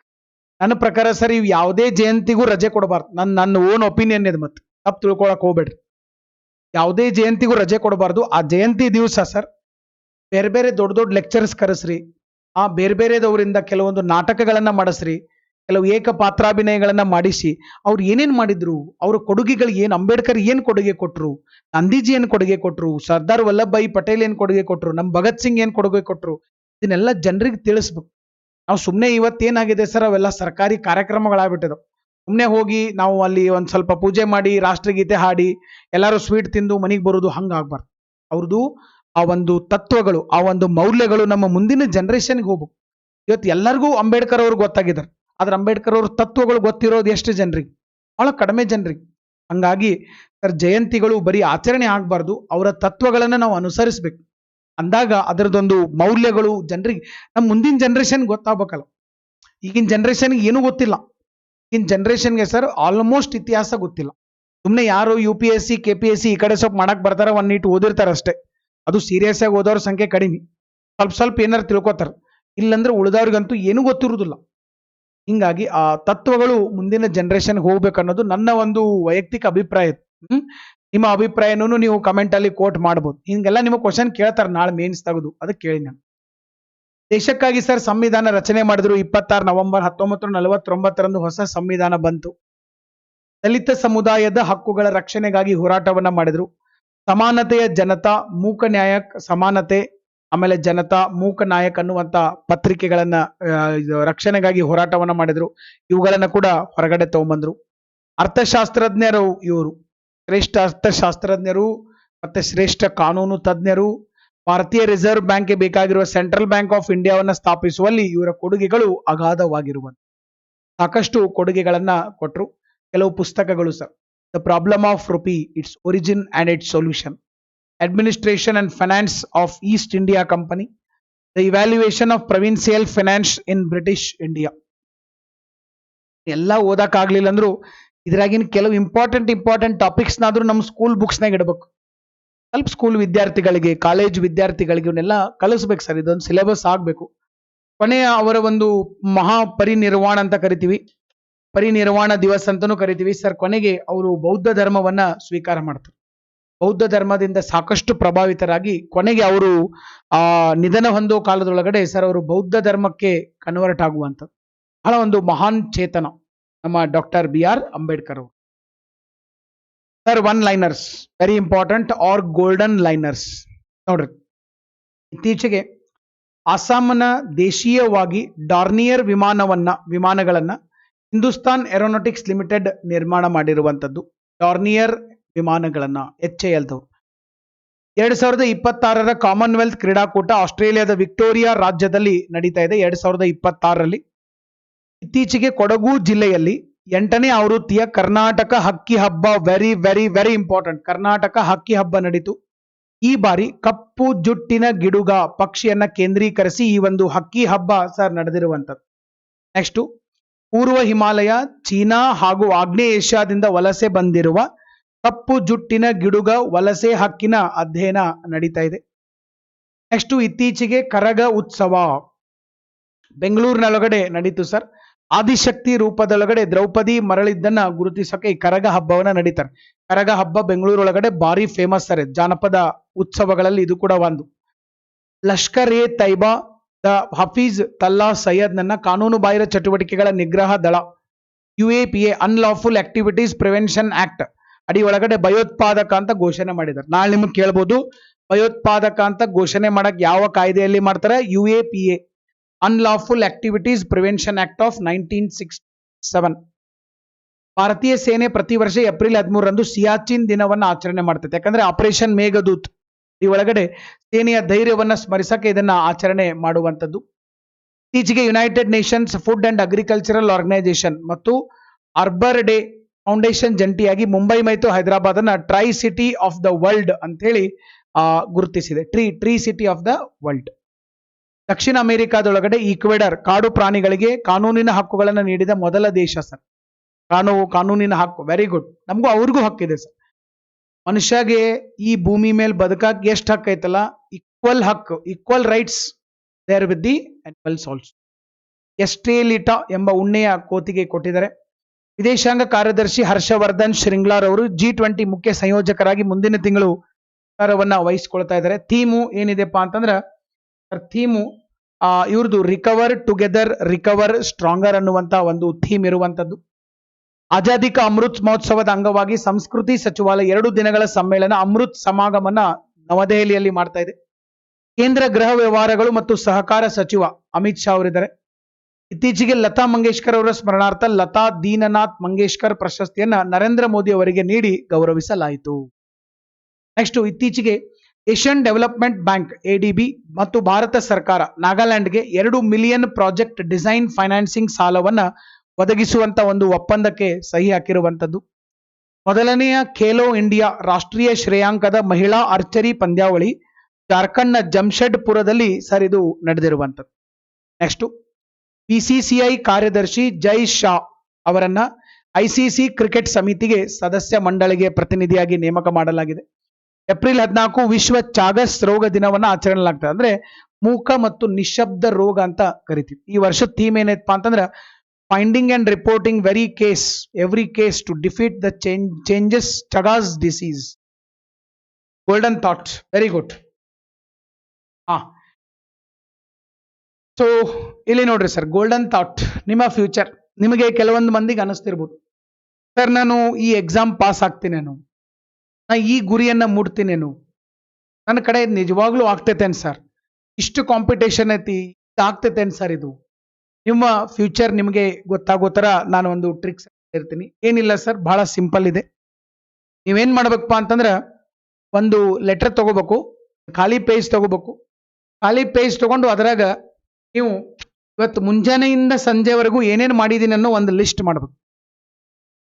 ಮುಂಜಾನೆಯಿಂದ ಸಂಜೆವರೆಗೆ ಏನೇನು ಮಾಡಿದೀನಿ ಅನ್ನೋ ಒಂದು ಲಿಸ್ಟ್ ಮಾಡಬೇಕು. ಆ ಲಿಸ್ಟ್ ಪ್ರಾಮಾಣಿಕವಾಗಿರ್ಬೇಕು. ಮತ್ತು ಟೈಮ್ ಎಲ್ಲಿ ವೇಸ್ಟ್ ಮಾಡಿದಿರಿ, ಯಾಕೆ ವೇಸ್ಟ್ ಮಾಡಿದಿರಿ, ಎಲ್ಲಿ ಚೆನ್ನಾಗಿ ಅದನ್ನು ಯುಟಿಲೈಸ್ ಮಾಡಿದಿರಿ, ಕರೆಕ್ಟಾಗಿ ಬರೀರಿ. ಒಂದು ಪೇಜ್ನ ಕರೆಕ್ಟಾಗಿ ಅದನ್ನೆಲ್ಲ ಬರೀರಿ. ಬರೆದು ಓದ್ರಿ ಅದನ್ನ ಒಂದು 10 ನಿಮಿಷ ಬಿಟ್ಟು. ಅವಾಗ ನಿಮಗೆ ಗೊತ್ತಾಗ್ತದೆ. ಕ್ವಶನ್ ಕೇಳ್ಕೊರಿ, ನಾನು ನಿನ್ನೆ ನನಗೆ ಇಷ್ಟು ಟೈಮ್ ಸಿಕ್ಕಿದೆ, ಮುಂಜಾನೆ ಎದ್ದಾಗಿನಿಂದ ರಾತ್ರಿ ಮಲಗೋವರೆಗೆ, ಅದ್ರಾಗ ಇಷ್ಟು ಟೈಮ್ ನಾನು ವೇಸ್ಟ್ ಮಾಡಿದ್ದೀನಿ. ಈ ತರ ನಾನು ದಿನಾಲೂ ಮಾಡ್ಕೊಂತ ಹೋದ್ರೆ ನಾನು ಅನ್ಕೊಂಡಿರೋ ಗುರಿ ಮುಟ್ಟಕ್ ಆಗ್ತೈತೇನು. ಯಾಕಂದ್ರೆ ನಾನು ಹೋಗ್ಬೇಕು ಅನ್ಕೊಂಡಿರೋದು ಅಲ್ಲಿ, ನಾನು ಇವತ್ತೇನು ಮಾಡ್ತಾ ಇದ್ದೀನಿಲ್ಲ ಇದನ್ನೇ ದಿನ ಈ ಟೈಮ್ ಟೇಬಲ್ ಮಾಡ್ಕೊಂತ ಹೋದ್ರೆ ನಾನು ಹೋಗಿ ಮುಟ್ಟೋದು ಇಲ್ಲಿ. ನಿಮ್ಮ ಮನಸ್ಸು ಹೇಳ್ತದೆ. ಯಾ ಜ್ಯೋತಿಷಿ ಬೇಕಾಗಿಲ್ಲ, ಯಾರೂ ಬೇಕಾಗಿಲ್ಲ, ಯಾ ಕಂಪ್ಯೂಟರ್ ಭವಿಷ್ಯನೂ ಬೇಕಾಗಿಲ್ಲ. ನಾನು ಅನ್ಕೊಂಡಿರೋದೇನು, ನಾನು ಮಾಡ್ತಾ ಇರೋದೇನು. ನೀವು ಇಡೀ ದಿವ್ಸ ಏನ್ ಮಾಡ್ತಾರೆ, ಸುಮ್ಮನೆ ವೇಸ್ಟ್ ಮಾಡ್ತಿರ್ತೀವಿ. ಯಾರೋ ಚಾಟ್ ಮಾಡಿರ್ತಾರ, ಅನಾವಶ್ಯಕ ಚಾಟ್ಗಳು, ಅನಾವಶ್ಯಕ ಗಾಸಿಪ್ಗಳು, ಅನಾವಶ್ಯಕ ಯೂಟ್ಯೂಬ್ ವಿಡಿಯೋಗಳು, ಅನಾವಶ್ಯಕ ಕ್ರಿಕೆಟ್ಗಳು, ಅನಾವಶ್ಯಕ ಗಾಸಿಪ್ಗಳು ಬರ್ತಿರ್ತಾರ. ಅವ್ರು ಹಂಗಂದ್ರು, ಇವ್ರು ಹಿಂಗಂದ್ರು. ನಮಗ್ ಬೇಕಾ? ನಮ್ಮ ಕರಿಯರ್ ಮೇಲೆ ನಮಗ್ ಕಾನ್ಸಂಟ್ರೇಷನ್ ಇಲ್ಲ ಅಂತ ಅರ್ಥ. ನಾವು ಎಷ್ಟು ಸೀರಿಯಸ್ ಇದೀವಿ. ಒಂದು ದಿವ್ಸಕ್ಕೆ ಇಷ್ಟು ಟೈಮ್ ಸಿಕ್ಕರೆ ನನ್ನ ಗುರಿ ತಲುಪಕ್ ನಾನು ಬರೀ ಇಷ್ಟ ಟೈಮ್ ಕೊಡ್ತಾ ಇದ್ದೀನಿ, ಅದಕ್ಕಿಂತ 10 ಪಟ್ಟು ಟೈಮ್ ಬರೀ ಪಾಲ್ತು ಮಾಡ್ತಾ ಇದ್ದೀನಿ ಅಂದ್ರೆ ನನ್ನ ರಿಸಲ್ಟ್ನು ಪಾಲ್ತು ಆಗ್ತೈತಿ. ಹೌದಾ? ನಾವು ನಾಳೆ ಮಾವಿನ ಹಣ್ಣು ತಿನ್ಬೇಕಂದ್ರೆ ಮಾವಿನ ಗಿಡನೇ ಹಚ್ಚಬೇಕು. ಬೇವಿನ ಗಿಡ ಹಚ್ಚಿ ನಾಳೆ ಮಾವಿನಕಾಯಿ ಬರ್ತೈತೆ ಅಂದ್ರೆ ಅದ್ಯಾಕೆ ಬರ್ತೈತೆ? ಮಾವಿನಕಾಯಿ ಯಾಕೆ ಬರ್ತೈತೆ? ಬೇವಿನ ಗಿಡ ಹಚ್ಚಿದ್ರೆ ಬೇವಿನಕಾಯಿನೇ ಬರ್ತೈತೆ. ಕಹಿ ಇದ್ರೆ ಕಹಿ ಫಲಾನೇ ಕೊಡ್ತೈತೆ. ನೀವು ಇಷ್ಟು ಕಹಿ ಸಣ್ಣ ನೀವು ದಿನ ಇಷ್ಟಿಷ್ಟೇ ಕಹಿ ಕೆಲಸಗಳನ್ನ ಮಾಡ್ಕೊಂತ ಹೋದ್ರೆ ಮುಂದಿನ ದಿವಸ ದೊಡ್ಡ ಕಹಿನೇ ಸಿಗ್ತದೆ. ದಿನಾಲೂ ಸಿಹಿ ಕೆಲಸ, ಒಳ್ಳೆ ಕೆಲಸ, ಪ್ರೊಡಕ್ಟಿವ್ ಕೆಲಸಗಳನ್ನ ಮಾಡ್ಕೊಂತ ಹೋದ್ರೆ ದೊಡ್ಡ ಪ್ರಾಡಕ್ಟ್, ದೊಡ್ಡ ಒಂದು ಖುಷಿಯಾದಂತಹ ಸಮಾಚಾರನ ನಿಮಗೆ ಸಿಗ್ತದೆ. ಅದಕ್ಕಾಗಿ ಎವ್ರಿ ಡೇ ಇಟ್ ಮ್ಯಾಟರ್ಸ್. ನೀವು ಎಕ್ಸಾಮ್ ಇದ್ದಾಗ 1 ತಿಂಗಳು ಏನು ಓದ್ತೀರಿ, 2 ತಿಂಗಳು ಇಂಪಾರ್ಟೆಂಟ್ ಅಲ್ಲ. ಪ್ರತಿ ದಿವ್ಸ ನೀವು ಎಕ್ಸಾಮ್ ಕಡೆಗೆ ಹೋಗ್ತಾ ಇರ್ತೀರಿ. ಈ ದಿವ್ಸ ನೀವು ಚೆಕ್ ಮಾಡ್ಕೊರಿ, ಇವತ್ತು ನಾನು ಏನ್ ಮಾಡ್ಬೇಕಾಗಿತ್ತು, ನಾನು ಏನ್ ಮಾಡಿದೆ, ಹಿಂಗ ಮಾಡ್ರೆ ನಾ ಇಲ್ಲಿ ಹೋಗ್ತೀನೋ ಇಲ್ಲೋ. ನಿಮ್ಮ ಮನಸ್ಸು ಹೇಳ್ಬಿಡ್ತದೆ ಆಗುದಿಲ್ಲ, ನೀ ಹಿಂಗ್ ಮಾಡ್ಕೊಂತ ಹೋದ್ರೆ ಪಕ್ಕಾ celebration. Immediately change your Vena change ಮಾಡ್ರಿ. ಅದಕ್ಕೆ ನಾವು ಹೇಳ್ತೀವಿ ಸರ್, ನಿಮ್ಮ ಭವಿಷ್ಯ ನಿಮ್ಮ ಕೈಯಾಗೈತಿ, ನಿಮ್ಮ ಕಡೆ ಐತದ. ನೀವು ಹೆಂಗ್ ಟೈಮ್ ಸ್ಪೆಂಡ್ ಮಾಡ್ತೀರಿ. ಯಾಕಂದ್ರೆ ಫೇಲ್ ಆದವಂಗೂ ಅಷ್ಟೇ ಟೈಮ್ ಇರ್ತೈತಿ, ಪಾಸ್ ಆದವಂಗೂ ಅಷ್ಟೇ ಟೈಮ್ ಇರ್ತೈತಿ. ನೀವು ಆ ಟೈಮ್ನ ಹೆಂಗ್ ಯುಟಿಲೈಸ್ ಮಾಡ್ಕೋತೀರಿ ಅದು ಬಹಳ ಇಂಪಾರ್ಟೆಂಟ್. ಓಕೆ, ಸೊ ನನ್ನ ಪಾಯಿಂಟ್ ಅರ್ಥ ಆಗೈತೆ ಅಂತ ಅನ್ಕೋತೀನಿ. ಅವ್ರನ್ನ ಹೋಗಿ ನಾನು ಆಗ್ತೀನೋ ಇಲ್ಲೋ ಸರ್, ಇವ್ರನ್ನ ಹೋಗಿ ನಾನು ಆಗ್ತೀನಿ ಇಲ್ಲೋ ಸರ್, ಅವ್ರು ಯಾರು ಇವ್ರು ಯಾರು ಹೇಳಕ್? ನೀವು ರೂಮ್ನ್ಯಾಗ ಕುಂತ ನೀವೇನ್ ಮಾಡ್ತೀರ ಅನ್ನೋದು ನಮಗೇನು ಗೊತ್ತು? ಆ ರೂಮ್ನ್ಯಾಗ ಕುತ್ಕೊಂಡು ನೀವು ಓದ್ತೀನಂತ ಹೇಳಿ ಪಾಲ್ತು ಏನಾರ ಟೈಮ್ ವೇಸ್ಟ್ ಮಾಡಿದೆ, ಫೇಸ್ಬುಕ್ ನೋಡಿದೆ, ಇನ್ಸ್ಟಾಗ್ರಾಮ್ ನೋಡಿದೆ, ಸೊ ಗಾಸಿಪ್ಗಳನ್ನ ಮಾಡಿದೆ, ಇನ್ನೊಬ್ಬರಿಗೆ ಬೈಕೊಂತ ಅಡ್ಡಾಡದೆ, ಇನ್ನೊಬ್ಬರ ಬಗ್ಗೆ ಕ್ರಿಟಿಕ್ಸ್ ಮಾಡಿದೆ. ಮತ್ತು ಸಾಧನೆ ಮಾಡೋರಿಗೆ ಸರ್ ಇನ್ನೊಬ್ಬರ ಬಗ್ಗೆ ಬೈಯಕ್ಕೂ ಟೈಮ್ ಇರಬಾರ್ದು, ಅಂತ ಸಾಧನೆ ಮಾಡ್ಬೇಕು. ನಿಮ್ಮ ಗೋಲ್ ಹೆಂಗಿರ್ಬೇಕಪ್ಪ ಅಂತಂದ್ರೆ ನೆನ್ಪಿಟ್ಕೋರಿ, ನಿಮ್ಮ ಗುರಿ ಸರ್ ನಾನು FDA ಮಾಡ್ತನೋ PC ಮಾಡ್ತನೋ ಇಂಥವೆಲ್ಲ ಗುರಿ ಇಟ್ಕೊಳಕ್ ಹೋಗ್ಬೇಡ್ರಿ. ಅವು ಗುರಿ ಅಲ್ಲವು. ನಾ ಮೊದ್ಲೇ ಹೇಳಿದ್ದೀನಿ ನಿಮಗೆ, ಗುರಿ ಇಟ್ಕೊಂಡ್ರೆ ನೀವು ದೊಡ್ಡ ಅಪರಾಧ ಮಾಡ್ದಂಗ. ನಮ್ಮ ಅಬ್ದುಲ್ ಕಲಾಂ ಜಿ ಅವ್ರು ಅದನ್ನೇ ಹೇಳಿದಾರೆ. ನಿಮ್ಮ ಗುರಿ ಹೆಂಗಿರ್ಬೇಕಪ್ಪ ಅಂತಂದ್ರ ಎದುರಾಳಿಗೆ ಸರ್ ಬೆವ್ರು ಇಳಿಸ್ಬೇಕು. ಆ ಗುರಿ ಕೇಳಿದಂಗ ಬೆವ್ರು ಇಳಿಸ್ಬೇಕು, ಹಂಗಿರ್ಬೇಕು. ಅದರ ಜೊತೆಗೆ ನಿಮಗ 1 ಸೆಕೆಂಡ್ ಕುತ್ಕೊಳ್ಳಕ್ಕೂ ಟೈಮ್ ಇರಬಾರ್ದು. ಯಾವಾಗ್ಲೂ ಅದ್ರ ಬಗ್ಗೆ ಯೋಚನೆ ಮಾಡಿರ್ಬೇಕು. ಅಷ್ಟು ದೊಡ್ಡ ಗುರಿಗಳನ್ನ ಹಾಕೋಬೇಕು. ನಿಮ್ಮ ಗುರಿ ಕೇಳಿದ್ರೆ ಮಂದಿಗೆಲ್ಲ ನಿಮಗೂ ಭಯ ಆಗ್ಬೇಕು. ಒಂದೊಂದ್ಸರಿ ಅಪ್ಪ ಇಂಥ ಗುರಿ ನಾ ಮುಡ್ತೀನಿ ಅಂತ ಅನಿಸ್ಬೇಕು. ಅಂದ್ರೆ ನೀವು ರಿಯಲ್ ಗುರಿ ಹಾಕೊಂಡಿದ್ದೀರಿ. ನೀವು ಅನ್ಕೊಂಡಿದ್ದು ಸ್ವಲ್ಪ ಪ್ರಯತ್ನ ಮಾಡ್ರೆ ನಾ ಮಾಡ್ಬೋದು ಸರ್ ಅಂತ ಅನ್ಕೊಂಡ್ರೆ ಅದು ನಿಮ್ಮ ಲೆವೆಲ್ ಗುರಿ ಅಲ್ಲ. IAS ಮಾಡೋ IAS ಲೆವೆಲ್ದಾಗ ನಿಮ್ಮ ಕೆಪಾಸಿಟಿ ಇದ್ದಾಗ ನೀವು PC ಗುರಿ ಹಾಕೊಂಡ್ರಿ ಅಂತಂದ್ರೆ ಸರ್ ನಿಮ್ಗೆ ಅನಿಸ್ತದೆ ಮನಸ್ಸಿಗೆ ಸ್ವಲ್ಪ ಓದಿದ್ರೆ ಆಗ್ತದೆ ಸರ್ ನಂದಂತ ನೀವು ಅಂತೀರಿ. ಆದ್ರೆ ಹಂಗ ಅನ್ನಕತ್ತಿದ್ರಿ PC ನಾನು ಮಾಡ್ಬೋದು ಸರ್ ಅಂತ ನೀವು ಅಂದ್ರಿ ಅಂತಂದ್ರೆ PC ನಿಮ್ಮ ಲೆವೆಲ್ ಗುರಿ ಅಲ್ಲ ಅಂತ ಅರ್ಥ. ನಿಮ್ಮ ಲೆವೆಲ್ಗೆ ಇನ್ನೂ ಯಾವುದೋ ದೊಡ್ಡ ಹುದ್ದೆನೇ ಗುರಿ ಇದೆ. ಅದು ನನಗೆ ಆಗುದಿಲ್ಲ ಸರ್, ಹೆಂಗ ಮಾಡೋದು ಸರ್ ಅಂತ ನಿಮಗೆ ಅನ್ಸಕತ್ತೀವಿ. ನೀವು ನಿಜವಾಗ್ಲೂ ನಿಮ್ಮ ಸಾಮರ್ಥ್ಯಕ್ಕೆ ತಕ್ಕಂತ ಗುರಿ ಹಾಕೊಂಡಿದ್ದೀರ ಅಂತ ಅರ್ಥ. ಬಹಳ ಜನ ಕಷ್ಟಪಡೋದು, ಬಹಳ ಜನ ಸರ್ ಬಹಳ ರಿಗ್ರೆಟ್ ಆಗ್ತಾರೆ, ಪಶ್ಚಾತ್ತಾಪ ಪಡ್ತಾರೆ ಜೀವನದೊಳಗಡೆ. ಯಾಕೆ ಪಡ್ತಾರಂತಂದ್ರೆ ದೊಡ್ಡ ಗುರಿಗಳನ್ನ ಇಟ್ಕೊಂಡು ಅದನ್ನ ಸಾಧನೆ ಮಾಡಕ್ ಆಗ್ಲಿಲ್ಲ ಅಂತಲ್ಲ, ಸಣ್ಣ ಗುರಿಗಳನ್ನ ಇಟ್ಕೊಂಡು ಜಲ್ದಿ ನಾವು ಸಾಧನೆ ಮಾಡಿಬಿಡ್ತೀವಿ, ಅದಕ್ಕೆ ಪಶ್ಚಾತ್ತಾಪ ಪಡ್ತಾರೆ. ಕೆಲವು ಜನ ನನಗೆ ಗೂಗಲ್ ಮೀಟ್ ಅಲ್ಲಿ ಮಾತಾಡ್ಬೇಕಾದಾಗ ಹೇಳ್ತಾರೆ, ಸರ್ ನಾನೊಂದು PC ಮಾಡ್ಕೋಬೇಕು ಮಾಡಿದ್ದೆ, FDA ಅಂತ ಅನ್ಕೊಂಡಿದ್ದೆ ಸರ್, ಅನ್ಕೊಂಡೆ 6 ತಿಂಗಳಲ್ಲಿ ನಾನು ಆಗ್ಬಿಟ್ಟೆ ಸರ್, ಆಮೇಲೆ ನನಗೆ ಏನೂ ಮಾಡಕ್ ಆಗವಲ್ ಸರ್, ವರ್ಕ್ ಪ್ರೆಷರು, ಫ್ಯಾಮಿಲಿ, ಮದುವೆ ಸರ್ ಎಲ್ಲ ಮೇಂಟೈನ್ ಮಾಡೋ ಸರ್, ನನಗೆ ಒಟ್ಟೆ ಟೈಮ್ ಸಿಗೋದು. ಸಣ್ಣ ಗುರಿ ಇಟ್ಕೊಂಡ್ಬಿಟ್ಟೆ ಸರ್, ಅದನ್ನ ಬಹಳ ಜಲ್ದಿ ಮುಟ್ಟಿಬಿಟ್ಟೆ, ಆಮೇಲೆ ನನಗೆ ಉತ್ಸಾಹನೇ ಹೋಗ್ಬಿಡುತ್ತೆ ಸರ್. ದೊಡ್ಡ ಗುರಿ ಇಟ್ಕೋಬೇಕಾಗಿತ್ತು ಸರ್ ನನಗಂತೇಳಿ ಸ್ವತಃ ನಮ್ಮ ವಿದ್ಯಾರ್ಥಿಗಳು ಚರ್ಚೆ ಮಾಡಿದ್ದುಂಟು. ಅದಕ್ಕೆ ನಾನು ಹೇಳೋದು ಗುರಿಗಳನ್ನ ದೊಡ್ಡದು ಹಾಕೋರು. ಅದಕ್ಕೆ ಯಾರು ನಿಮಗೆ GST ಹಾಕೋದಿಲ್ಲ, ಟ್ಯಾಕ್ಸ್ ಹಾಕೋದಿಲ್ಲ, ಯಾರ ಬಂದು ನಿಮ್ಗೇನು ಆವಾಜ್ ಹಾಕೋದಿಲ್ಲ. ದೊಡ್ಡ ಗುರಿಗಳನ್ನ ಇಟ್ಕೊಳ್ರಿ, ಬೆನ್ನ ಹತ್ತಿ. ಓಕೆ, ಸಣ್ಣ ಸಣ್ಣ ಗುರಿಗಳನ್ನ ಇಟ್ಕೊಳ್ಳೋ ಟೈಮ್ ಅಲ್ಲ ಇದು. ಇಟ್ಟಿದ್ರೆ ಸಾಕು ಇಷ್ಟಿದ್ರೆ ಸಾಕು ಅನ್ನಬಾರ್ದು. ಗುರಿಗಳನ್ನ ಮುಟ್ಟಬೇಕಾದಾಗ, ತಲುಪಬೇಕಾದಾಗ ಅದಮ್ಯವಾದಂತಹ ಒಂದು ಗುರಿಗಳಿರ್ಬೇಕು. ಓಕೆ, ಅವಾಗ ಅಂದ್ರೆ ಡೈಲಿ ನೀವು ಹೆಂಗ್ ನಿಮ್ಮ ಟೈಮನ್ನ ಸರಿಯಾಗಿ ಯುಟಿಲೈಸ್ ಮಾಡ್ತೀರಿ ಅಷ್ಟು ಚಂದ ಸರ್ ನೀವು ಈ ಒಂದು ಎಕ್ಸಾಮ್ ಒಳಗಡೆ ಹೊರಗಡೆ ಬರ್ತೀರಿ. ಲೈಫ್ ಒಳಗಡೆ ಕೂಡ ಫ್ಲೈಯಿಂಗ್ ಕಲರ್ಸ್ ಆಗಿ ಹೊರಗಡೆ ಬರ್ತೀರಿ. ನೆಗೆಟಿವಿಟಿ ಕಡೆ ಥಿಂಕ್ ಮಾಡೋದು ಬಿಟ್ಟು ಪಾಸಿಟಿವ್ ನೋಡಕ್ ಶುರು ಆಗ್ಬೇಕು. ಅರ್ಥ ಆಗ್ತಾ ಇದೆ ನಾ ಹೇಳಿದ್ದು? ಅದನ್ನ ನೀವು ಮಾಡ್ತೀರಂತ ಹೇಳಿ ನನ್ನ ಒಂದು ಭಾವನೆ. ನಿಮಗೆ ನನ್ನ ಗೋಲ್ಡನ್ ಥಾಟ್ ಅರ್ಥ ಆಗಿದೆ ಅಂತ ನಾನು ಅನ್ಕೊಂಡಿದ್ದೀನಿ. ಅರ್ಥ ಆಗಿದ್ರೆ ನನಗೆ ಕಮೆಂಟ್ ಬಾಕ್ಸ್ ಅಲ್ಲಿ ಇದರ ಬಗ್ಗೆ ಮಾಹಿತಿಯನ್ನ ತಿಳಿಸ್ಬೇಕು. ಪ್ರತಿ ಕ್ಲಾಸಲ್ಲಿ ನಾನು ಗೋಲ್ಡನ್ ಥಾಟ್ ಬಗ್ಗೆ ಹೇಳಿರ್ತೀನಿ. ಇದರಿಂದ ಸಾಕಷ್ಟು ಜನ ನನಗೆ ಫೋನು ಮೆಸೇಜ್ ಮಾಡ್ತಿರ್ತಾರೆ, ಸರ್ ರಿಯಲಿ ನನ್ನ ಲೈಫ್ ಚೇಂಜ್ ಆಗ್ತಾ ಇದೆ ಅಂತ. ಬಹಳ ಜನ ಹೇಳ್ತಾರೆ, ಸರ್ ನೀವು ಮೋಟಿವೇಶನ್ ಬಹಳ ಚಂದ ಮಾಡ್ತೀರಿ ಸರ್ ಅಂತೇಳಿ. ನನ್ನ ಪ್ರಕಾರ ಇದು ಮೋಟಿವೇಶನ್ ಅಲ್ಲ, this is reality, this is fact based. Motivation ಅಂದ್ರೆ ಏನು? ಇಲ್ಲದನ್ನ ಹೇಳಿ ಫುಲ್ ಖುಷಿ ಪಡಿಸು. ಇಲ್ಲದನ್ನ ಹೇಳಿದಾಗ ಖುಷಿ ಆಗ್ತೈತಿ ಎಷ್ಟೊತ್ತು? 5 ನಿಮಿಷ, 1 ಅವರ್, 2 ಅವರ್, ಆಮೇಲೆ ಮತ್ತೆ ಡೌನ್ ಆಗ್ತದೆ ಗಾಡಿ. ರಿಯಾಲಿಟಿ ಹೇಳಿದಾಗ ಕಂಟಿನ್ಯೂಸ್ ಆಗಿ ಆ ಒಂದು ಪೊಟೆನ್ಶಿಯಾಲಿಟಿ ನಿಮ್ ಕಡೆ ಇರುವ. ಓಕೆ, ನನ್ನ ಪಾಯಿಂಟ್ ಅರ್ಥ ಆಗಿದೆ ಅಂತ ನಾನು ಭಾವಿಸ್ತೀನಿ. ಲಾಸ್ಟು ತರಗತಿಯಲ್ಲಿ ಕೇಳಿದಂತ ಕ್ವಶನ್ 1ನೇ ಆನ್ಸರ್ಗೆ ಸರ್ ಯಾವ್ದಪ್ಪ? ನೇಪಾಳ್ ಸರಿಯಾದ ಉತ್ತರ ಇದೆ. ನೆಕ್ಸ್ಟ್ ಕಂಜರ್ ಸಮರಾಭ್ಯಾಸ with respect to Kyrgyzstan. Tent ಆಮೆಯ ಕುರಿತು A ಮತ್ತು B ಎರಡೂ ಸರಿಯಾಗಿವೆ. ಜ್ಯೋತಿಬಾ ಫುಲೆ ಅವರ ಕುರಿತಾಗಿ ಏಪ್ರಿಲ್ 11. ಇವೆರಡು ಇದರ ಬಗ್ಗೆ ನಿಮ್ಗೆ ಎಕ್ಸ್ಪ್ಲನೇಷನ್ ಬೇಕಂದ್ರೆ ಓಲ್ಡ್ ವಿಡಿಯೋನ ನೋಡಕ್ ಸಾಧ್ಯ ಆಗಿರಬೇಕು. ಅದರೊಳಗಡೆ ಸಾಕಷ್ಟು ಎಕ್ಸ್ಪ್ಲನೇಷನ್ ಅನ್ನ ನಾನು ಈಗಾಗಲೇ ಕೊಟ್ಟಿರುವಂಥದ್ದು. ನೆಕ್ಸ್ಟ್ ಇವತ್ತಿನ ಕ್ವಶನ್ಗಳು ಹಿಂಗದಾವ್ ಸರ್. ಓಕೆ, ಸೊ ರಾಜ್ಯ ಶಕ್ತಿ ಮತ್ತು ಹವಾಮಾನ ಸೂಚ್ಯಂಕದ ಬಗ್ಗೆ ಇನ್ನ ಕೊಡೋರು ಯಾರು? ನೀತಿ ಆಯೋಗ್, WTO, IMF ಮತ್ತು ವರ್ಲ್ಡ್ ಬ್ಯಾಂಕ್. ಈ ಕ್ವಶನ್ ನಿಮಗೆ ಬಹಳ ಈಸಿ ಅನಿಸ್ಬೋದು, ಬಟ್ ಇವತ್ತು ಯಾರು ಕ್ಲಾಸ್ ಕೇಳಿಲ್ಲಲ್ಲ ಅವ್ರಿಗೆ ದಿ ಮೋಸ್ಟ್ ಡಿಫಿಕಲ್ಟ್ ಕ್ವಶನ್ ಇದು. ಓಕೆ, ನೆನ್ಪಿಟ್ಟುಕೊಟ್ಟು. ಈ ಕೆಳಗಿನ ಯಾವ ದೇಶಗಳ ಜೊತೆಗೆ ಭಾರತ 2+2 ಮಾತುಕತೆಯನ್ನ ನಡೆಸಿಲ್ಲ? America, China, Russia, Japan. Ambedkar ಭಾರತೀಯ ಸಂವಿಧಾನದ ಶಿಲ್ಪಿ.